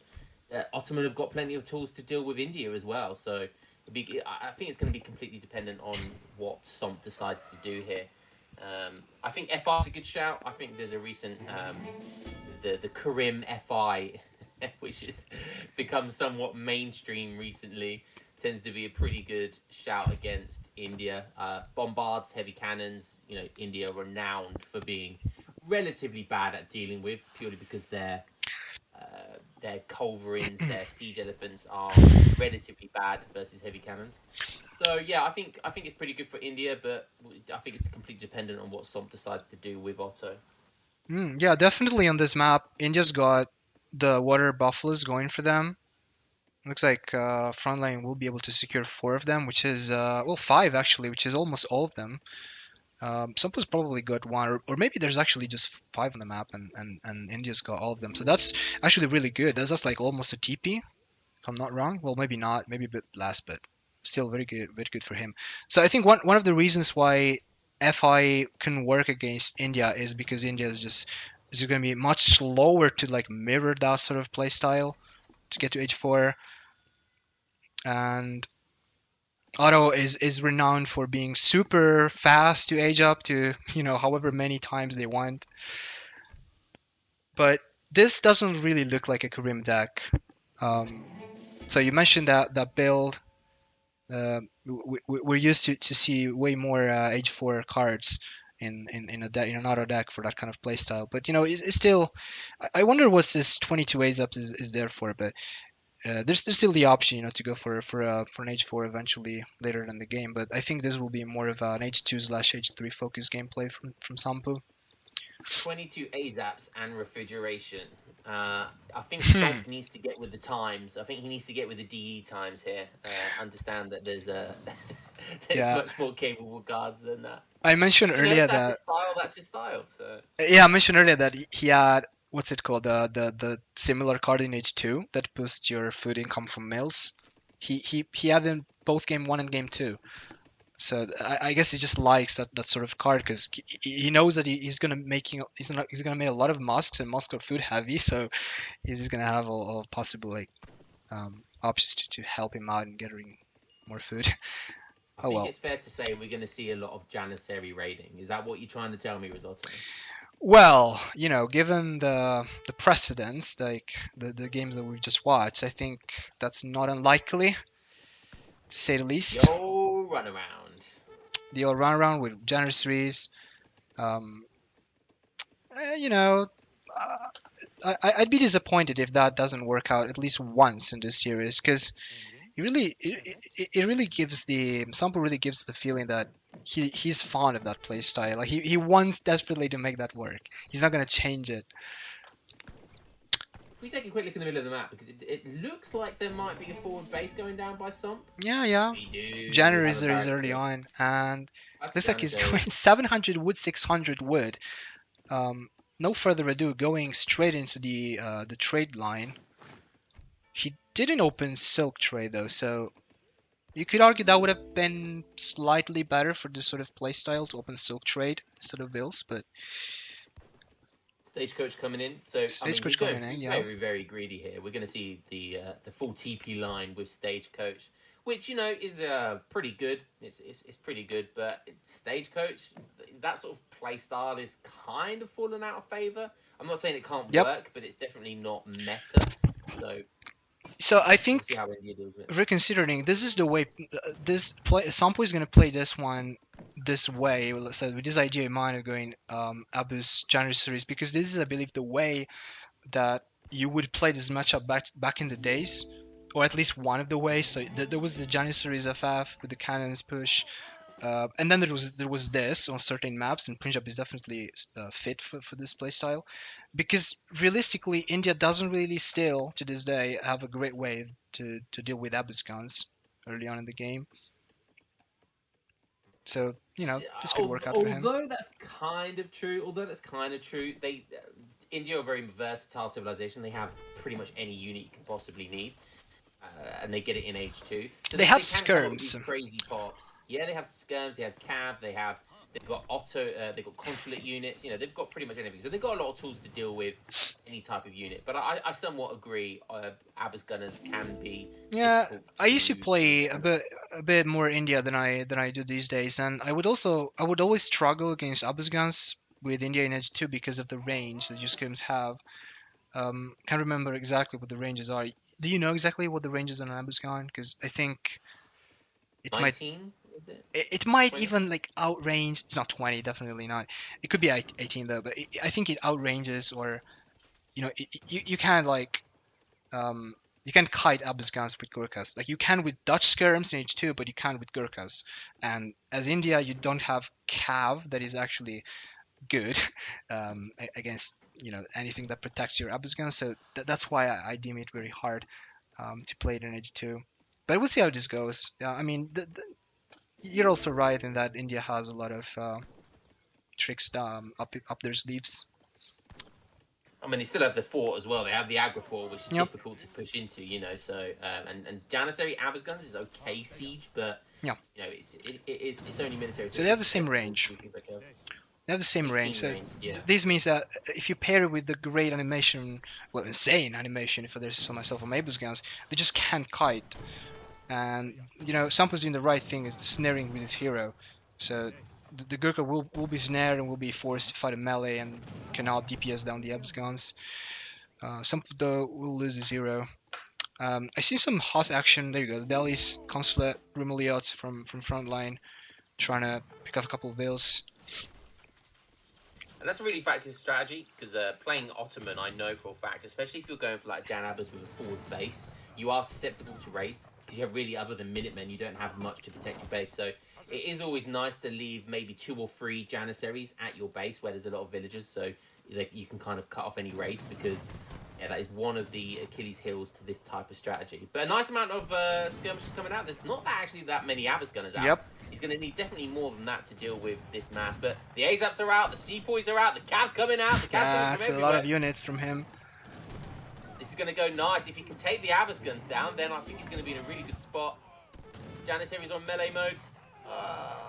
There's just so much more mass in Indian. This is exactly what I was talking about. He just pops units out of his backside from nowhere, and look already. Because Frontline, the moment he realized that Sambu was going heavy on the Abbas and Jans and the stagecoach, he said, okay, I need to do something about this. And he went, boom, 300 export, 5 sepoys, 4 sawas. Well, 4 sawas, 5 sepoys. So, to shut down and prevent Ottoman to sort of get to that critical mass of Jans and Abbas guns that you can't really deal with in H2. But I think Frontline's just done it. Like, Sampu was caught with just too few units to deal with that Indian army, and now he'll give away his forward base. And again, we've already seen this movie. Now he'll probably try and buy himself some more time with units, but it looks like that's not even gonna happen now, because India's gonna force a fight. More Abbas guns coming out, and they are expensive units, and just to lose 5 of them like that is just so it's painful. But 3 cav coming out from a shipment as well, and that's going down now. Yeah, this is exactly what I was talking about. India just have the tools to defeat any unit. Yeah, that was a very well executed timing push. Yeah, very, very. I mean, he even got a raid in there as well. Bought the Delhi back, and yeah. It was and Sampu just resigns. I believe he could have got a couple more units out. He had a couple of lots of res stacked up. But yeah, I just think this is a case of Frontline sort of playing the perfect counter build, really, to what Sampu did. And maybe Sampu overcommitted a little bit, could be argued down here. He could have sat back and waited for his mass to grow a bit.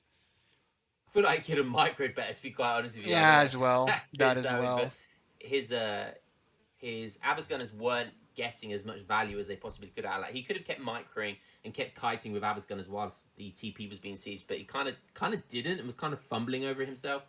And then in the end, he just got flanked left, right, and center, and GG. This fight was just insane for Frontline. 40 units pop against 33, but it was just a very good trade for India. Although it's not every day that you see that Otto is actually almost like catching up in eco and resources gathered, and I think that's a benefit from so many crates shipped early on in the stagecoach as well. But yeah, he probably went, I don't want to say too greedy. I don't even know.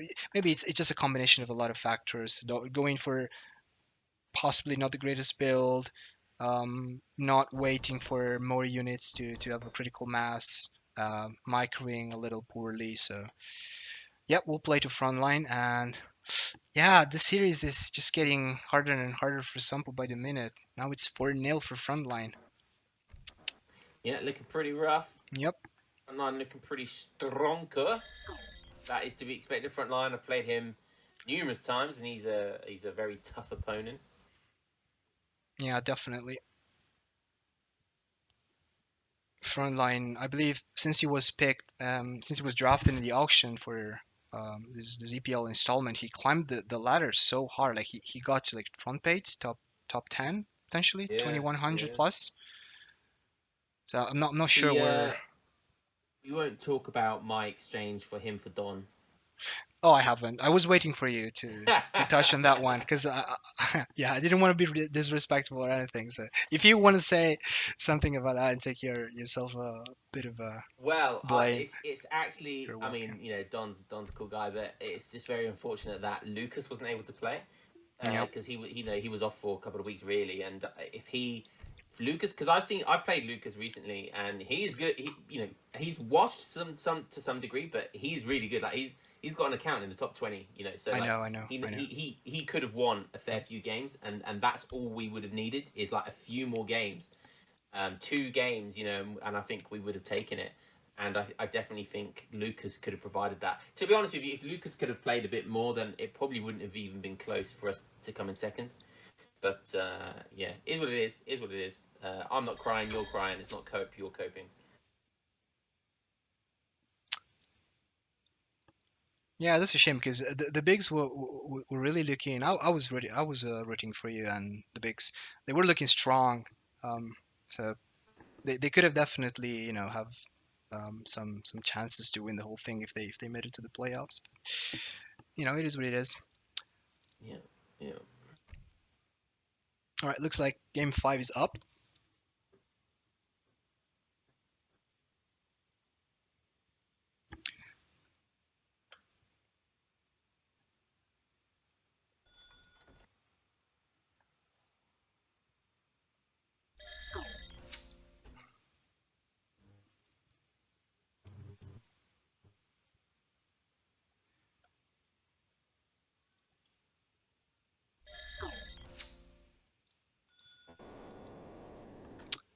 And here we are. Welcome to game 5.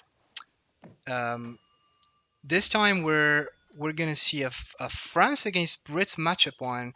I believe this map is called Night Valley. Frontline will spawn on the left side of the map as the French civilization. We'll play in the color blue. We'll instantly back her. Unfortunately, this is Austric Hunt.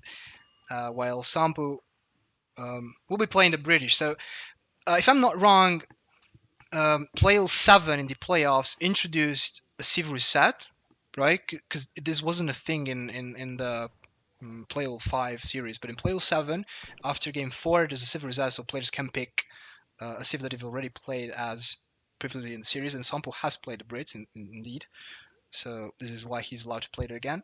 And yeah, so if you want to say a couple of first impressions on the matchup or first ideas that come to mind.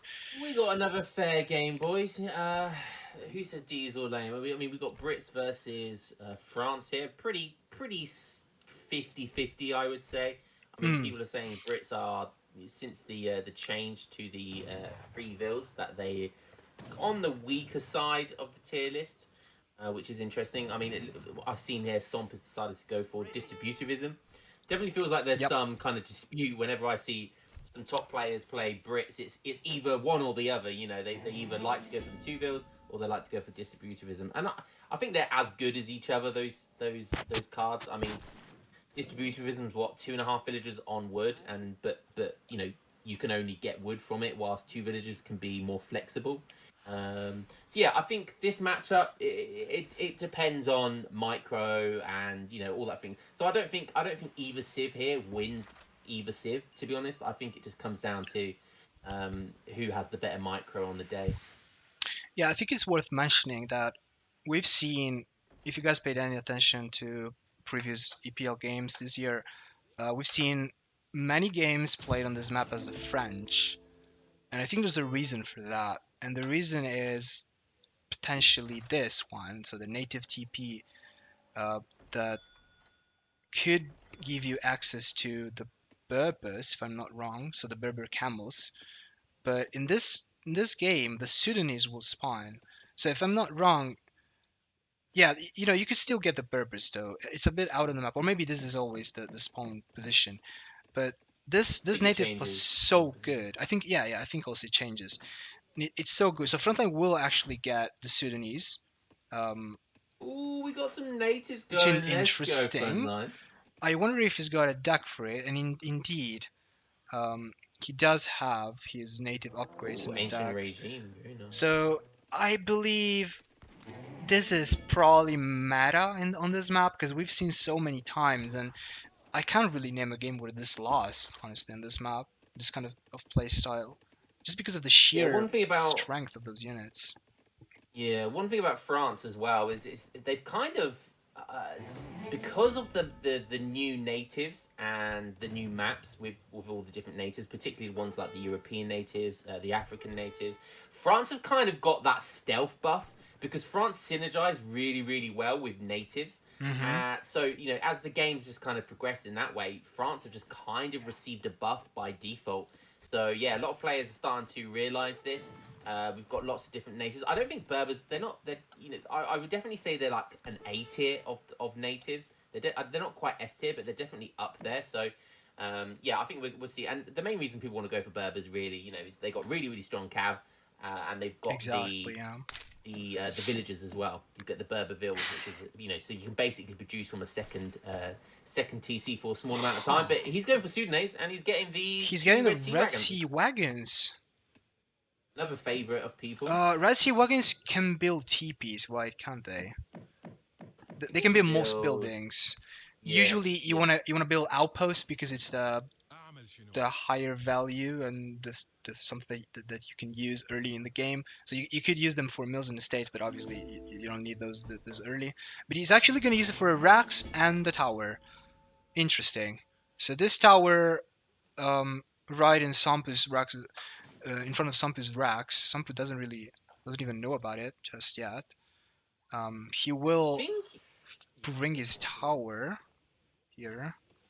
Yeah, this looks like pretty standard stuff from Bricks, but I feel like Frontline might have panicked a little bit there, and his 2C red wagons, that might not have been what he originally wanted to send with them. But it's not bad, it's not bad. He got a racks and a tower. That's going to be difficult to push into. I mean, we could have even seen 2 outposts, and he could have just made... because he saw the barracks from Brits, he could have just made the Sudanese units, and he probably would have been okay. He would have expected...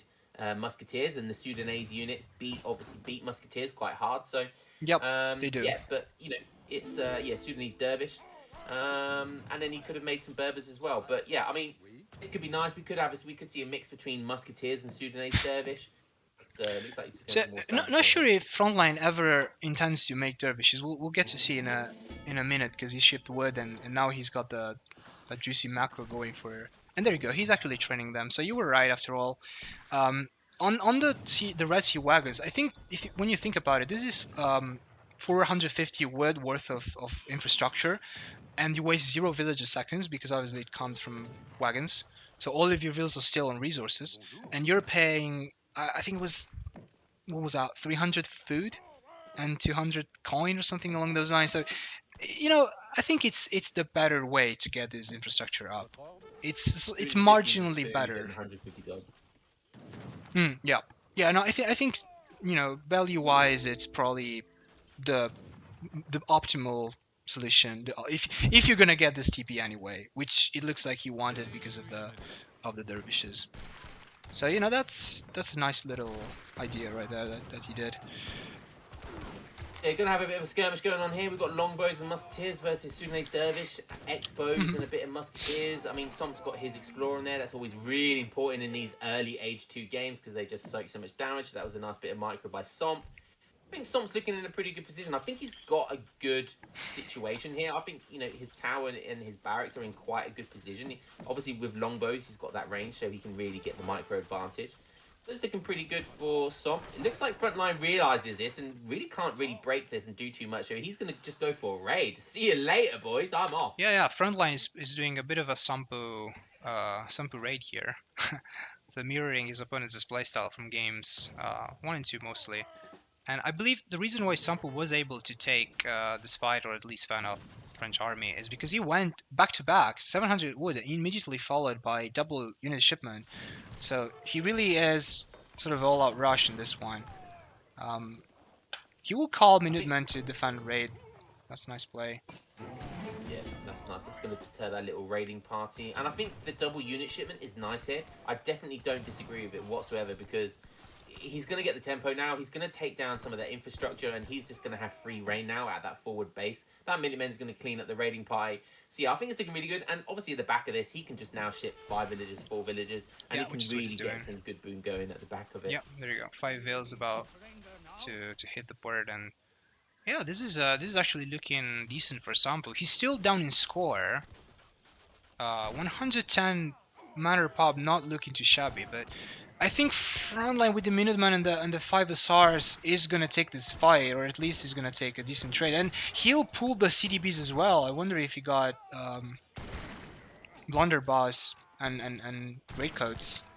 He didn't. Yeah, it's an absolutely brilliant timing. I mean, that's fine. The villager pools come in just to do that extra bit of damage. Oh, it kind of went well. Big good micro by Sompu there. It was kind of getting a good drag box pull there, so that was kind of nice. Yeah, Frontline managed to delay the siege on the racks, but I think eventually this rack is going down. And it's going to be hard for Frontline, really, to... If Sampu acknowledges this and keeps making units, this is looking tough. Yeah, his villagers are in a really awkward position as well. His macro's not looking great. He hasn't really got many... He hasn't got any food. He's shipped gold, so he's just going to have There's an no abundance food of gold there. It's whatsoever. not really Yeah. what he wants. Look at It's how just looking real exposed the city awkward base for are. Frontline. Yep. Yeah, Sampu... I wonder if Sampu has any idea of where these wheels are. I don't think he does, but he should know that there's no like third hunt or anything in on the plateau on this map. And the only Yeah, I think food he's just gonna- left. Yeah, go ahead. Sorry. I was going to say, I think he's just going to play pretty standard now. He's going to take down some infrastructure. Mhm. Somp's obviously going to be aware that there will be some food somewhere. So I think we might start seeing some raids from him. But yeah, I mean, that's always the importance of scouting. A nice Hussar raid there, but I can't see that. As long as Somp's being aware, I can't see that being enough. And yeah, I think he's just going to, the tempo is just going to snowball from here. It's looking really, really good at Sompu. I'm not really sure what Frontline's got in his back pocket to really kind of deal with it.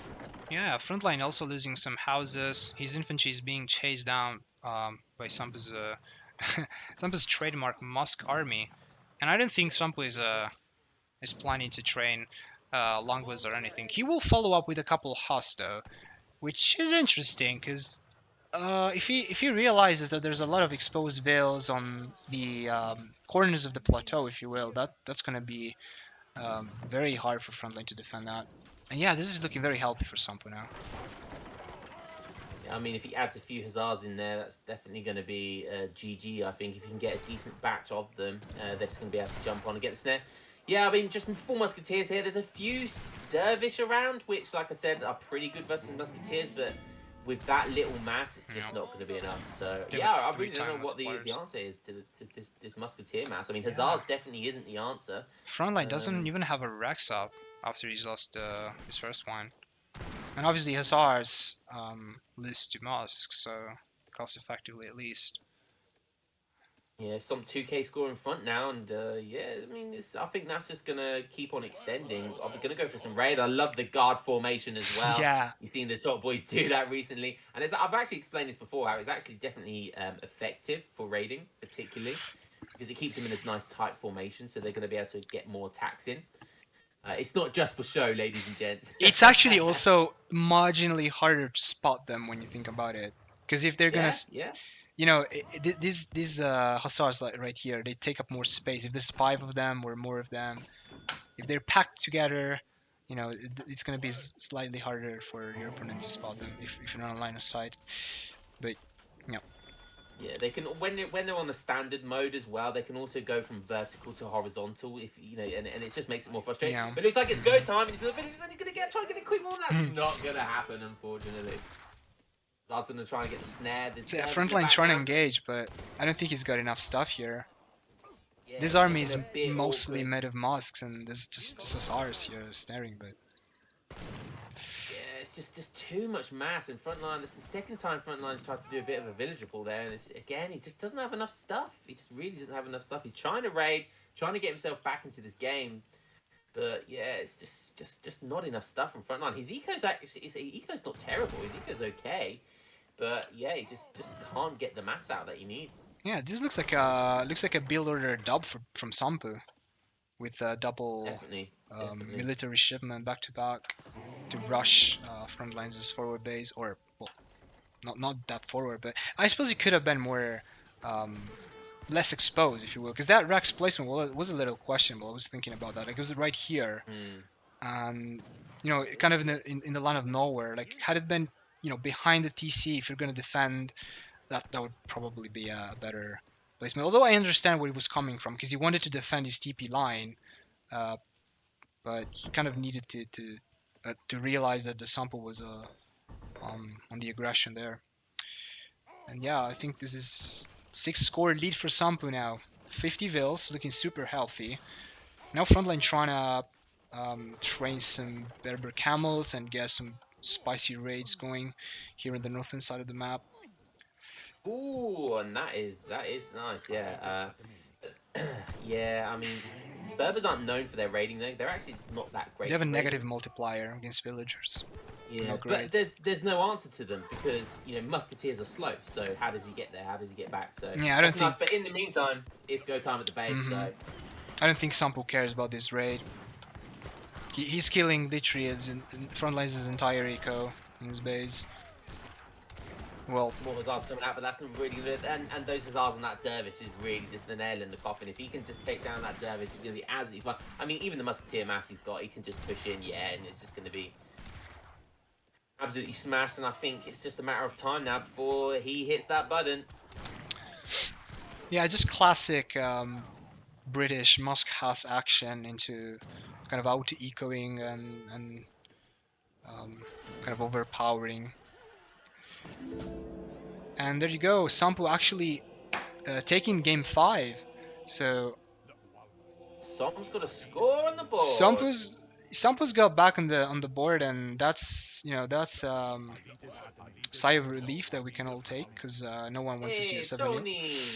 So that's nice that he was able to pull off a victory in this very long series.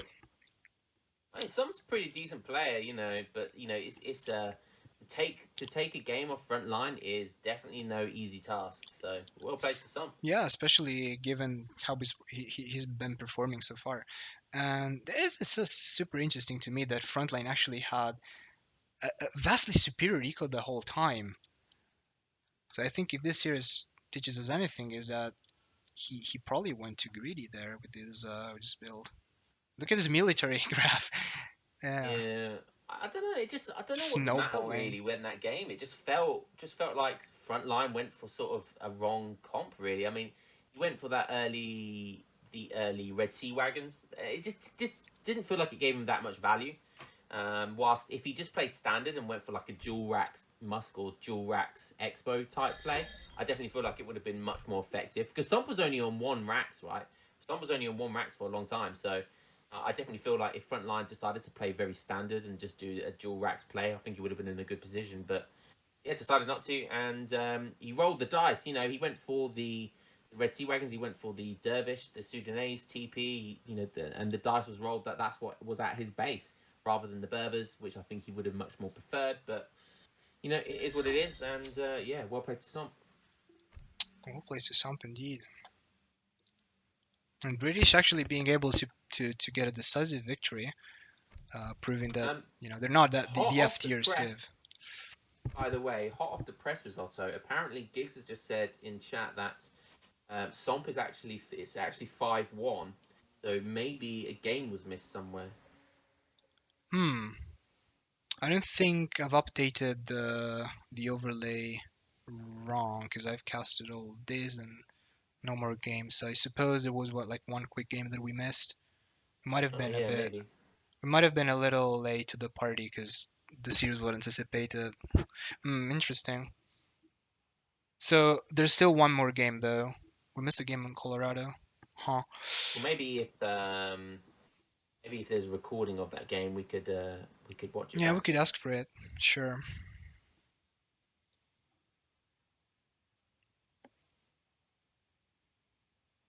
Okay, so Prince is saying that it was game 5 that was missed.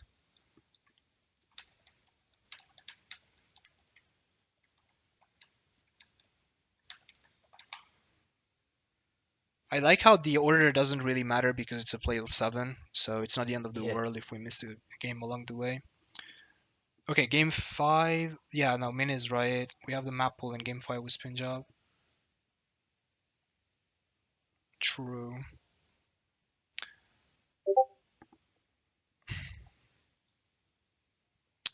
But I think we're getting instructions to just go on with the live games for the time being, and then if we get the rec, we can. We'll just totally, yeah. I think that's best. All right.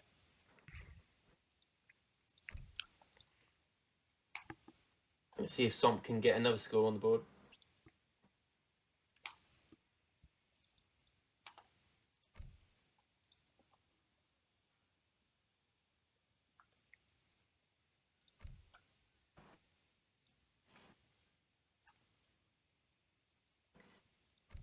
What's up, chat? Are you enjoying the games? Enjoying watching Fat Tony versus Frontline? I don't know why we're calling him Fat Tony. That's apparently I've been reading chat, and that's what they've been calling him. So What have they been calling him? yeah, that's just what they've been calling Somb. Oh, Tony. Apparently. Yeah. Well, that might be his name. I don't know. I'm not versed in. Just waiting for game. Well, I think it's game 7, right? Because we've missed one. Just waiting for it to show up in the browser. First Fat Tony. Why do I find that hard to believe?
All right, there it is.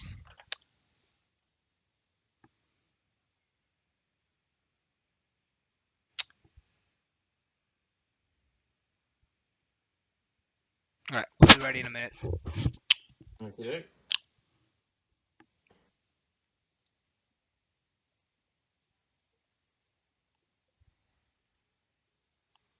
Ooh, this one's gonna be spicy. Looks like I like a bit of spice. we have an India mirror.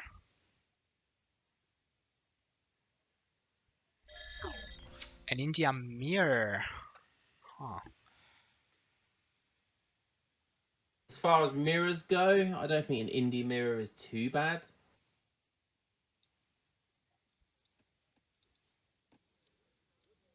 Yeah, I think there's worse mirrors for sure. All right, welcome everyone to game. Well, game 6 for us, but it's actually it actually turns out that this is game 7 because we. It appears that we've missed a game along the way. Game 7, we have an India mirror on Manchuria. We've already seen India from both of these players, and again, as I mentioned earlier, because of the Civ resets, both are obviously able to play the Civ again. And this map is also really good for India because of the yaks that spawn all over across the map. There's also potential for some water play. What do you think, Lion? I think this Civ is you could argue that it's one of the main civs for both players for different reasons, but both players love to play Definitely, India. and I think the one thing that we're in luck is that both these guys have very different play styles, So I think we're going to see something different. I hopefully we see some diversity in the age up wanders, and I think we probably will. Somp is definitely more of an old schooler player. You know, he's not kept completely up to date with all the DE stuff. He likes his run around, you know, and Sepoy run arounds and things like that. Whilst Frontline will definitely play much more standard, much more meta. So yeah, we'll see what pays off. But yeah, you know, I've played Frontline's India few times, and he's got a solid India, an absolutely solid India. So Yeah, it feels really hard to play against Frontlines. It's India hard to play against Frontlines. Any save for all matters. But yeah, I do agree with the different play style argument, and um, I think their deck might also tell something about that. Frontline was able to secure 5 yaks for him, while Sampu's only got 3 for the time being. There's still 2 to be left to be picked up here. Frontline will actually get 3 more. ooh, This is very very nice. important in this matchup because Yeah. it can swing tempo so much if you have like so many more yaks than your opponent. And it looks like it is the case for Frontline. So better scouting or better map awareness, map knowledge of where they'll spawn. So I That's think actually insane. If we have a look yeah, how many yaks that is in total, that's is actually he gonna get the 9 yaks. 10th? Wow. Sample will probably secure this one, but his count is like super low as compared to Frontlines. He's got like Yeah. 4, so less than half of Frontline's yak. So that's a lot less XP going on for him. But yeah, let's have a He's look gonna at be the happy. I decks. mean, yeah. Whose is this? This is This is Sampa's deck, and okay. it Some industrial looks cards there. Some industrial cards. standard-ish, but there is industrial cards. Yeah, there's 14 Sepoys, and there's also Sepoy hit points and damage increased, concentration time reduced. So a bit of a Sepoy buff, bit of a cheesy, Sampu raid card. Uh, it's not the worst. Frontline doesn't have that for sure, and he's missing one of the Urumi cards in H4. He's got elephant combat though. I don't think Sampu is an too much of an elephant enjoyer, and in fact he doesn't have that card in the deck. Definitely more of a sepoy enjoyer. Run around sepoy enjoyer. So like, I mean, you can already tell by the decks that we're definitely going to Royal see Mint. some different play styles here. But we've got a Agrafor, I presume, in the middle of the map, and that looks Yeah, like from that's coming from Sampu. Somp. Okay. Frontline is going for a Carnimata. Huh. Ooh, okay, okay. So yeah, okay. definitely the old versus the new here, huh? Yeah, and Frontline going definitely for the greed here, and there's always kind of that kind of general rule of thumb that if you're playing in a mirror match, that you want to be greedier than your opponent, because obviously you're playing the same civilization, right? So the greedier that one of you is, generally, the better your out eco eventually. But this this is just going to be crazy, right? This is just completely different. We've got a rush versus a greed play here. So constantly going down early as well. So yeah, I think we're going to see a bit of a sepoy rush coming from Somp here. Yeah, I'm not sure if What you Frontline? saw the previous game where what was that, Dakota, when Sampo played in India. He did this as well before. Like he played a consulate rush sort of playstyle, and he opened with Sepoys, he opened with 300 export and got auto consulate with the early Rumiliad, and then he rushed Germany, but the rush kind of failed and he lost the game. But it just seemed like he wants to do it again. We'll see Yeah, what there's ally the he card. picks. But in the meantime, Frontline has built a nice little pillarless wall here. And look at the amount of yaks just blocking the path there by the market and the walls. Love that. I love that. Opening with forwarding logging, so going greedy, and we'll see if what you mentioned is gonna actually Yeah, I work mean for him. that's just a really nice play by Frontline. Just putting up that wall, which costs what, 30 wood, 20 wood there, without how many segments it is, and it's just such a cheap way of delaying or denying your opponent's rush to do any damage. So while buying Barracks himself does more go time down. Yeah, exactly. So to go greedier. I wonder if Frontline's going to have learned his lesson from the last game. I would actually like to see the Carnimata wander like on the end of the wall. So if the Carnimata was kind of pushed to Yeah, to prolong it. Yeah. Yeah, and that would have kind of made the wall really, really sturdy there. But I suppose this is a better placement because the second mine, I believe, is going to be in the radius as well. I wonder if I can see that. Yeah, look at that. Look at that. Such a nice placement. Just barely in range. All of the villagers on this mine will benefit from the aura of effect from the Carnimata that was buffed. I did mention this earlier. This is why Carnimata kind of gained popularity relatively recently because of It was buffed by about buff. 5%, was it, or something like that? Yeah, every little bit helps. It's not Yeah, a yeah, huge yeah. buff, but it's still See, somewhat of a buff. 5% on 20 villagers is, is a decent amount. Yeah, it's like But it looks like it's go time. half of Ikathir. Yeah, so go time for Sampu. He did get the Romiliots again, and this is a sizable massive Sepoy. So, but look at the amount of Beautiful edge stuff out that pop. look at the amount of stuff that Yinda can pop just And this is, instantly. this feels bad for some, man. And this is the reason why India are just so good. Like, it's so difficult to rush them. They can get Gurkha Sepoys. They can just pop Azaps for, for the anti-cav. They've got 2 cavalry explorers essentially, which are really good for snaring and tank so much damage. And look at this. It's just, that was how easy it was to defend that rush. I mean, and that was a decent 7-minute, 6.5-minute timing by Somp there. But it was just very easy denied there by the consulate pops, the Sepoy, the Gurkha Mass, the hero snares. Yeah, really, really well played. Just solid play there by Frontline. Yeah, and now I think what you just said it's kind of materializing because he's gone more greedy. He's opted for the greedier build. He survived the rush, but relatively flawlessly, and like he's just gonna have a better follow up, right? He's now following up with 5 Sepoys. I wonder if he's thinking of rushing the Agra Fort with his own Rimmeliots. Looks like he's cancelled the Huss though. He'll queue up again. He'll queue it up Oh, there again. it is. So now, what is it? 4 Sours timing. So now he's gonna go for his counter Here timing. it comes. The thing is, as well, like, it's just going to smash into a load of Sepoys. So, and now the Cav is dead for Somp. That's just going to give Frontline complete free reign to do the True. raiding now. So, Somp's definitely going to have to back off. He's going to have to send some Sepoys back to his base to deny these raids. And that's going to cost him lots of time. And this is what it's all I about think now. he's thinking of agent, but yeah, as soon as he sees this push, he's probably gonna change his mind and train more units. He's gonna need to pop the Azaps as well. It's 200 export, so he's got the resources for it. But the difference is he's not gonna have the Minutemen, because this is not his town center, so there's gonna be less units to pop. And it looks like he's gonna give away the aggro fort again, just like he did in was it game 2? Yeah, I mean, that was the one advantage that Somp had here, and having the Aggro Fort did give him kind of map control, nice raid going on there, and yeah, it's just going to be impossible for Somp, and it looks like the final ditch effort might be to just try and do some Sepoy raids here, but I definitely feel like he should have made some Gurkha, and he potentially could have held on to that Aggro Fort if he just made some Gurkha, but...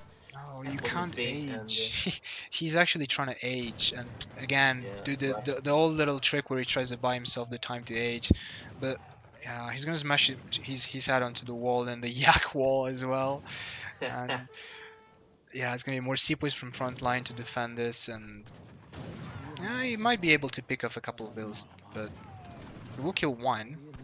But again, you're giving away your base, and yes, you're aging. He's getting the Taj Mahal again. Yeah, I mean, what else can he do here? Because what Somp wants to do right now, he's going for the age up, and the best thing he can do is try and buy himself as much time as possible. So that's essentially what he's doing. He's trying to buy time. He's trying to bait Frontline in coming back, going out of his base and coming back to his base, so he can defend this raid with these Sepoys. But it's not going to work. So.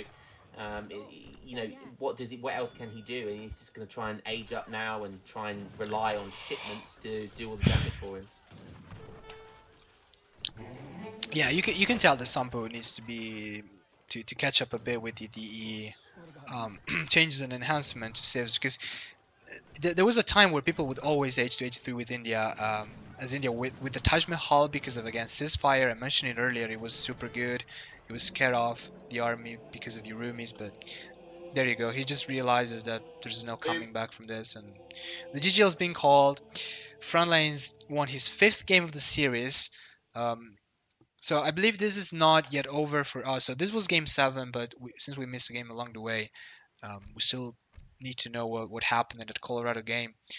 But one thing we know for sure is that Frontline banked 5 games for his team already tonight. Yeah, I mean, they're going to be extremely happy with that. I mean, It's not. If you was on Somp's team, you know, I'm thinking about, because I was obviously the team manager for Biggs. I was like, imagine being the team manager. I mean, you were kind of hoping for 2 at best 3 games. Like that's, you know, I definitely feel like they know going into that Somp was going to lose, but it's by how many he was going to lose by. So he got 1. Yeah. Oh, what's funny? No. I like how open you are about that, but I think everyone kind of Oh, right. knew that. I mean, yeah, I'm being, being real. I mean, Somp's a great Yeah, player, yeah. but Frontline is just a beast at the moment. So I think they True. would have been happy with 2, but they're, it's better than. I mean, 1 game's better than no games, right? So, it's not. It's still possible, but well played to Frontline.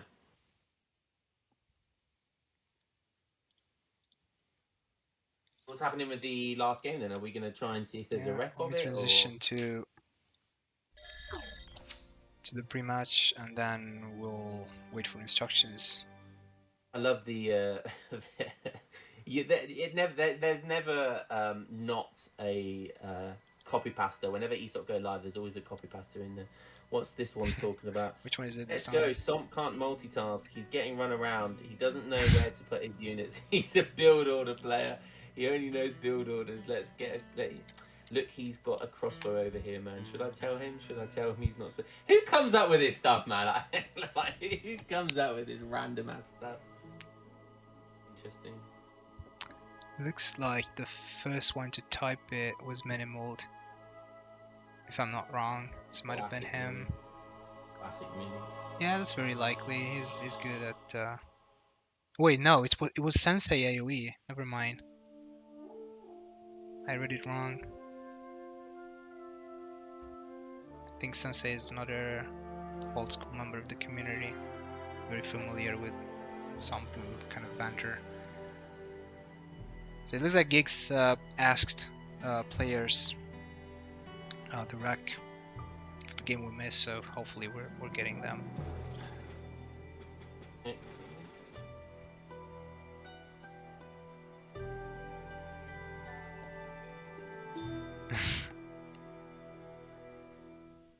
Rosario, this is your first big cast, right?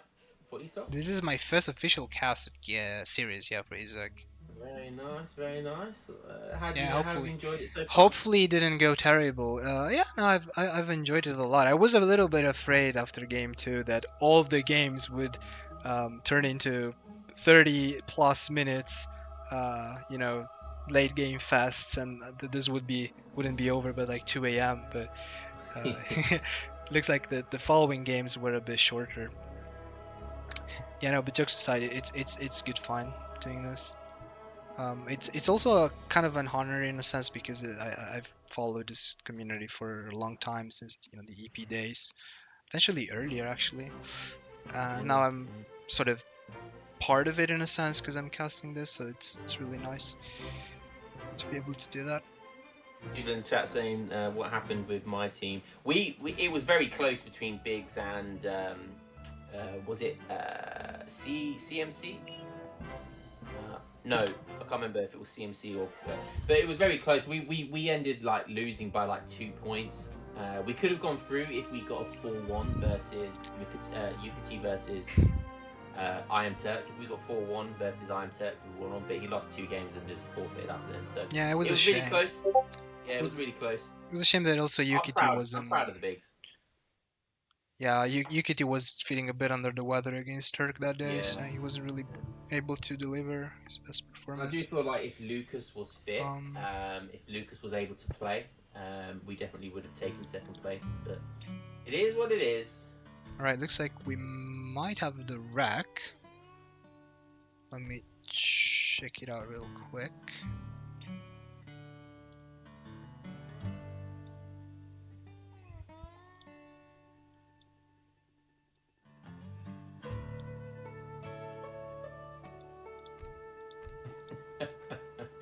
I had an 84 chromosome moment. Dude, I'm telling you, like, you can argue Lucas. Lucas is as good. Lucas is as good. Honestly, I think Lucas is as good as Frontline, with a few civs. Like honestly, like it was just unfortunate that Lucas couldn't play. If you saw Lucas play, like people counted him out saying he was washed, but yeah, if you saw him play, man, like his Aztecs are insane. So if he was able to play, we at any point in the series, we definitely would have taken second place. Yeah, no, I think the regret had, what if that's gonna be the biggest what if Oh of all yeah, times. the, What the if coping. Lionheart kept Frontline? Who knows what So would much happen? coke, so much coke. Yeah, so much code. Um, all right, looks like we do indeed have the right rack. Uh, of game 4 on Colorado that we missed along the way somehow. And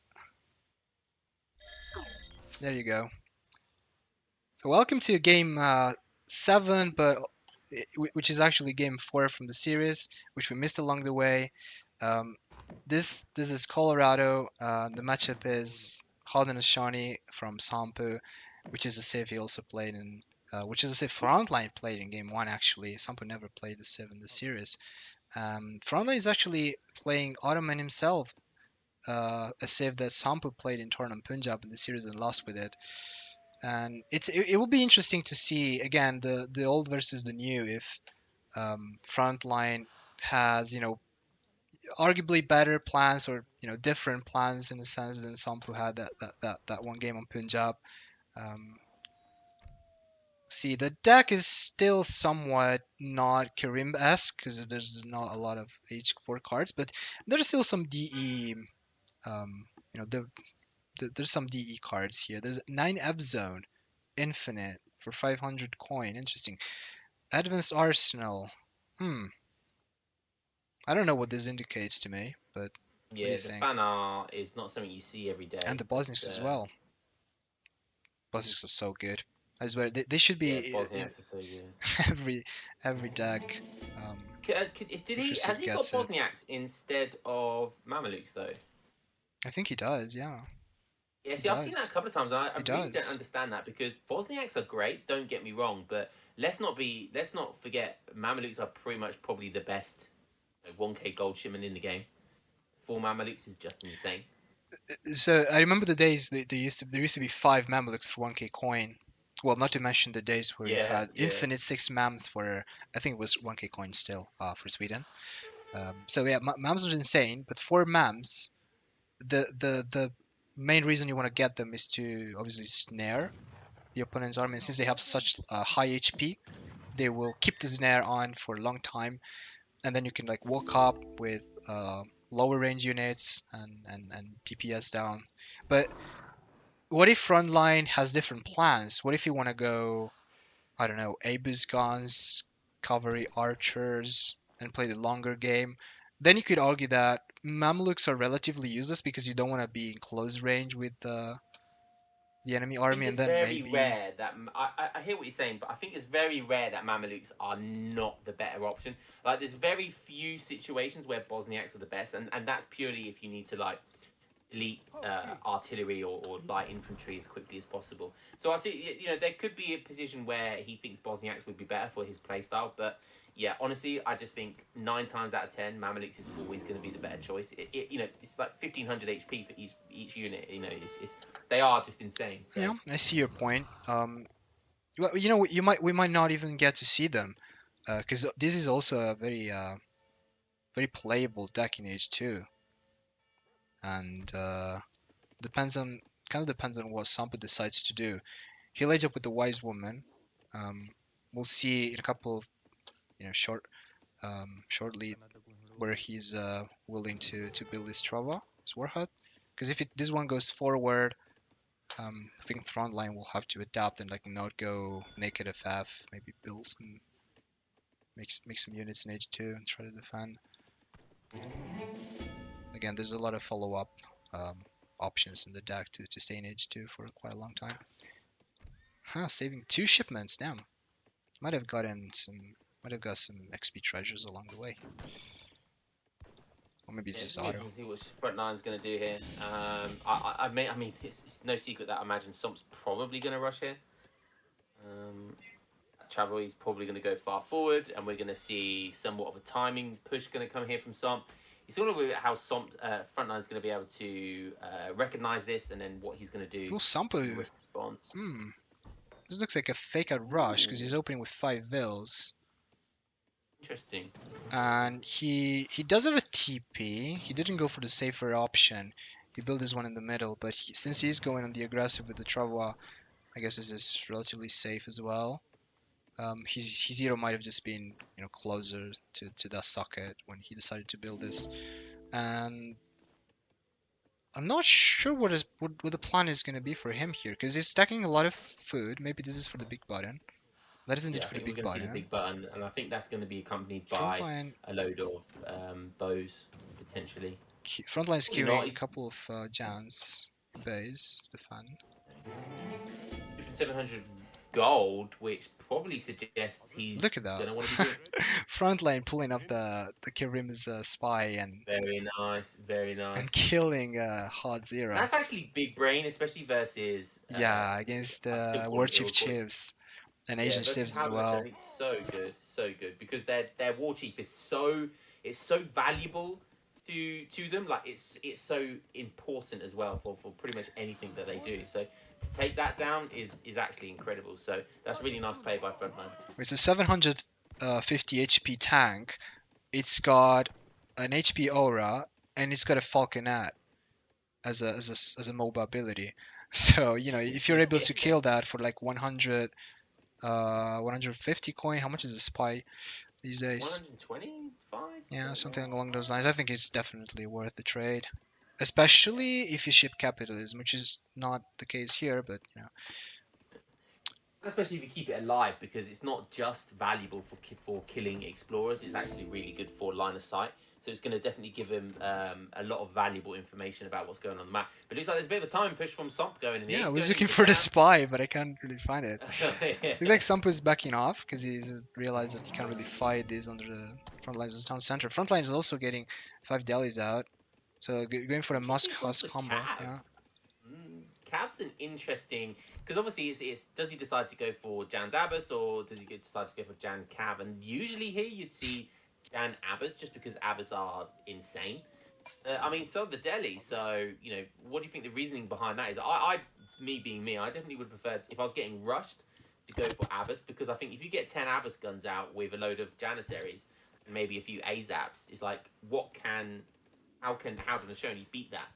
Unless they go insane amount of Cav, how can they deal with Abbas guns? Deciding to go for Cav instead. So I think that's a bit riskier, but it gives Frontline more freedom and flexibility to be able to like raid or do other things on the map, get a good snare. So the Cav is riskier, but it definitely gives him more freedom. Look at the shipment curves for these players. Like he shipped 4 cards. Sampu just shipped 3. And he didn't even get his third one out yet in H2. So Frontline is actually doubling down on the Musk House, getting potentially 4 more delis out. Yep, 3 more. What is his delis at? Trying to raid. Sampo's actually pulled back his entire army to kill these delis, and I mean he will be able to kill 1, but the rest, it looks like the rest will escape. In the meantime, though, his Jans are free to push the Hod's War Hut. Frontline, Yes. Sampu does have some Ayanas here, which are very good against Jans, but they're outnumbered here. Look at that. Be nice, and that's Look at them go. unfortunate for Som, just not paying any attention to what's going on there and just Look at the 1 rate of fire. Yeah, you don't want to kite with these boys because their fire rate is gonna be better the closer they are. But still, they were just vastly outnumbered. Leaving them to their doom is also Yeah, they were quite just risky. vastly But the rest of outnumbered. the army's caught up. Have got good old Jan, Zar, and action going on here. Musk have from both sides. So pretty good though for Somp. I mean, he's definitely got the more mass there. it was a great trade at the beginning for Frontline, but yeah, I don't know. I mean, there's a Warhut they're fighting under as well, and that's been attacking the whole time, so that's doing its damage. But there's more cavalry There's forces still a coming spy here killing the hero, in. and he'll Oh no, pick he it got up. it again! Oh my Yeah. word, Frontline, that was Sampo just needed 1 unit to attack the spy, but he didn't, yeah. and he lost the hero again. And you hate to think that it was on attack move as well, and they still didn't go for the spy. And Wow. that helps their XP curve so much. That's why he was ahead by that amount of XP. It's because he killed a hero. It's 100 XP. That's a huge swing, and he got that It's again. looking- yeah. And the spy was hiding there the whole time. It's just looking really good for Frontline now. You know, the cav is just reinforcements coming in, and yeah, I just don't think Somp has enough here. I don't really. It feels a bit awkward because you know, I've seen these type of rushes from Iroquois before, Haddon Ashoni Airport, sorry. And yeah, it just feels like he should have had more mass than that. And there's the GG. And it looks like that was wow. a short game as well, and Frontline took that. So the final score will be 6-1 to Frontline. Frontline taking this game as well.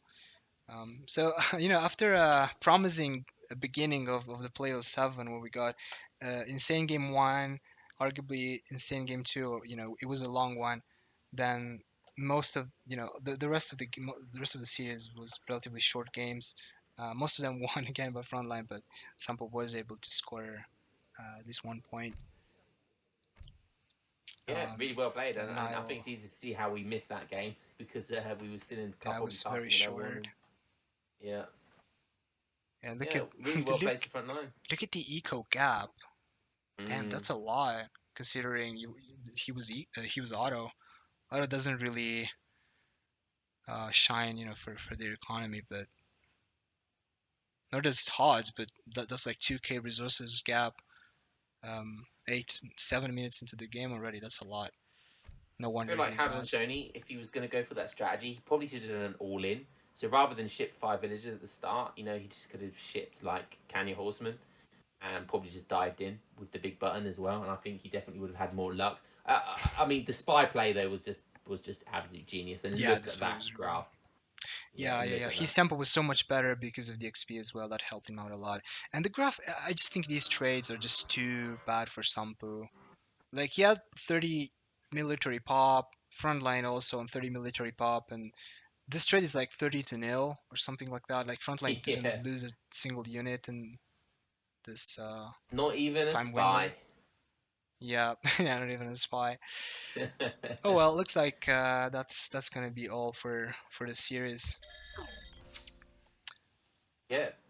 Great series, nice fun series. Well played to Frontline. I mean, Somp got 1 game. You know, he's probably going to be a bit frustrated with that. Definitely would have liked to get 2, maybe 3 games.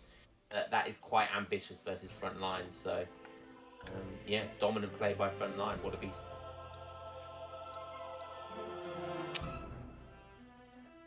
Yeah. That one. So the EPL scoreboard is looking kind of even at this point. I think Blockhouse Boomers, if my math is right, is ahead by 1 point. So Frontline. Frontline. It's 11-10 for the Boomers.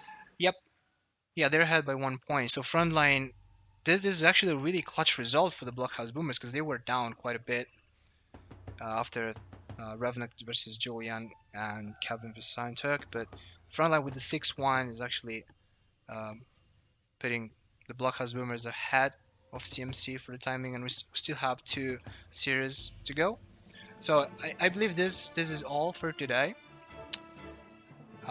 We're gonna have one more series tomorrow at 14 GMT, so that's gonna be the follow-up for everyone, for anyone interested. Taban against Happy Cat. You know, it could be argued that you have anything to say about that one. The Taban versus Happy Cat series. Yep. I mean, it's gonna be rough for Happy Cat. Yeah. Happy Cat's a good player. Happy Cat is a good player. You know, don't get me wrong, but Taban is just, you know, Taban I think is just, you know, he's that sort of top 10, you know, player. Whereas Happy Cat is definitely like a top 30, maybe top 40 player, but you know, he's gonna have a rough time versus Taban. I think if he gets He's gonna want to be aiming for like 2 games versus Tabin. You know, I'm sure Happy Cat has a couple of good build orders, a couple of cheeky build orders that he's got in his back pocket that he wants to bring out and hopefully catch Tabin off guard. But yeah, I mean, Tabin is such a beast. It's going to be difficult. Yeah, I'll have to agree with that. So I think if you look at the remaining series, it's probably looking pretty good for CMC. But you know, we'll have to see. Yeah. Still have this weekend with great action on ESOC. 1 series on Saturday, one more series on Sunday. All right, so I believe it's over to ECL. Yeah. We We actually the 2 of us have signed up, so. Ooh, if we get on the same team, Potentially, that's gonna be cool. Yeah. I wouldn't want to play against you, Lion. Also because I'd get toasted. I'd guess absolutely I don't wrecked. know about that. I'm pretty washed up at that. If you've seen my recent streams, you'll see how washed I am at the moment. So. Yeah, and I mean I've been playing Age 1 builds for months, so I'm probably more washed up than you. So I hope you pull some Age 1 games off that Age 1. I will definitely do that in ECL. That's all right. I believe that's gonna be all for today from us. I hope that the cast wasn't too horrible, considering it was my first time. Luckily, we got Lionheart to join us. Besides, we had some technical issues initially, but you know, eventually, I think we worked really well. No, that's fine. I mean, I don't think you actually realized that the series was anticipated. We had to rush it. No, it was an hour early, wasn't it, than we anticipated? But it is what it is. I think, thanks, Risotto. You, by the way, you put on an absolutely brilliant cast. Thank you very much. I think you should definitely do that more often with ESOC if you're happy to do that, because I thoroughly enjoyed that. I think it was a great cast. So, well done. Considering it's your first time as well on ESOC, very, very nice. Yeah, thank you for the kind words. Okay, we'll see if we can raise someone. I mean, I'm not a mod, so I can't really do that, but I see Callan streaming, I see Eagle. Oh, you're a mod, aren't you? Break Callan. Yeah, I think I can do it. I saw Moonshine in chat, but I'll just put the raid in there, so. Alright, boys. Yeah, you and go girls, decide. thank you very much. Yeah, see you next time. Good night, everyone. Catch you there. Bye. Peace. Peace.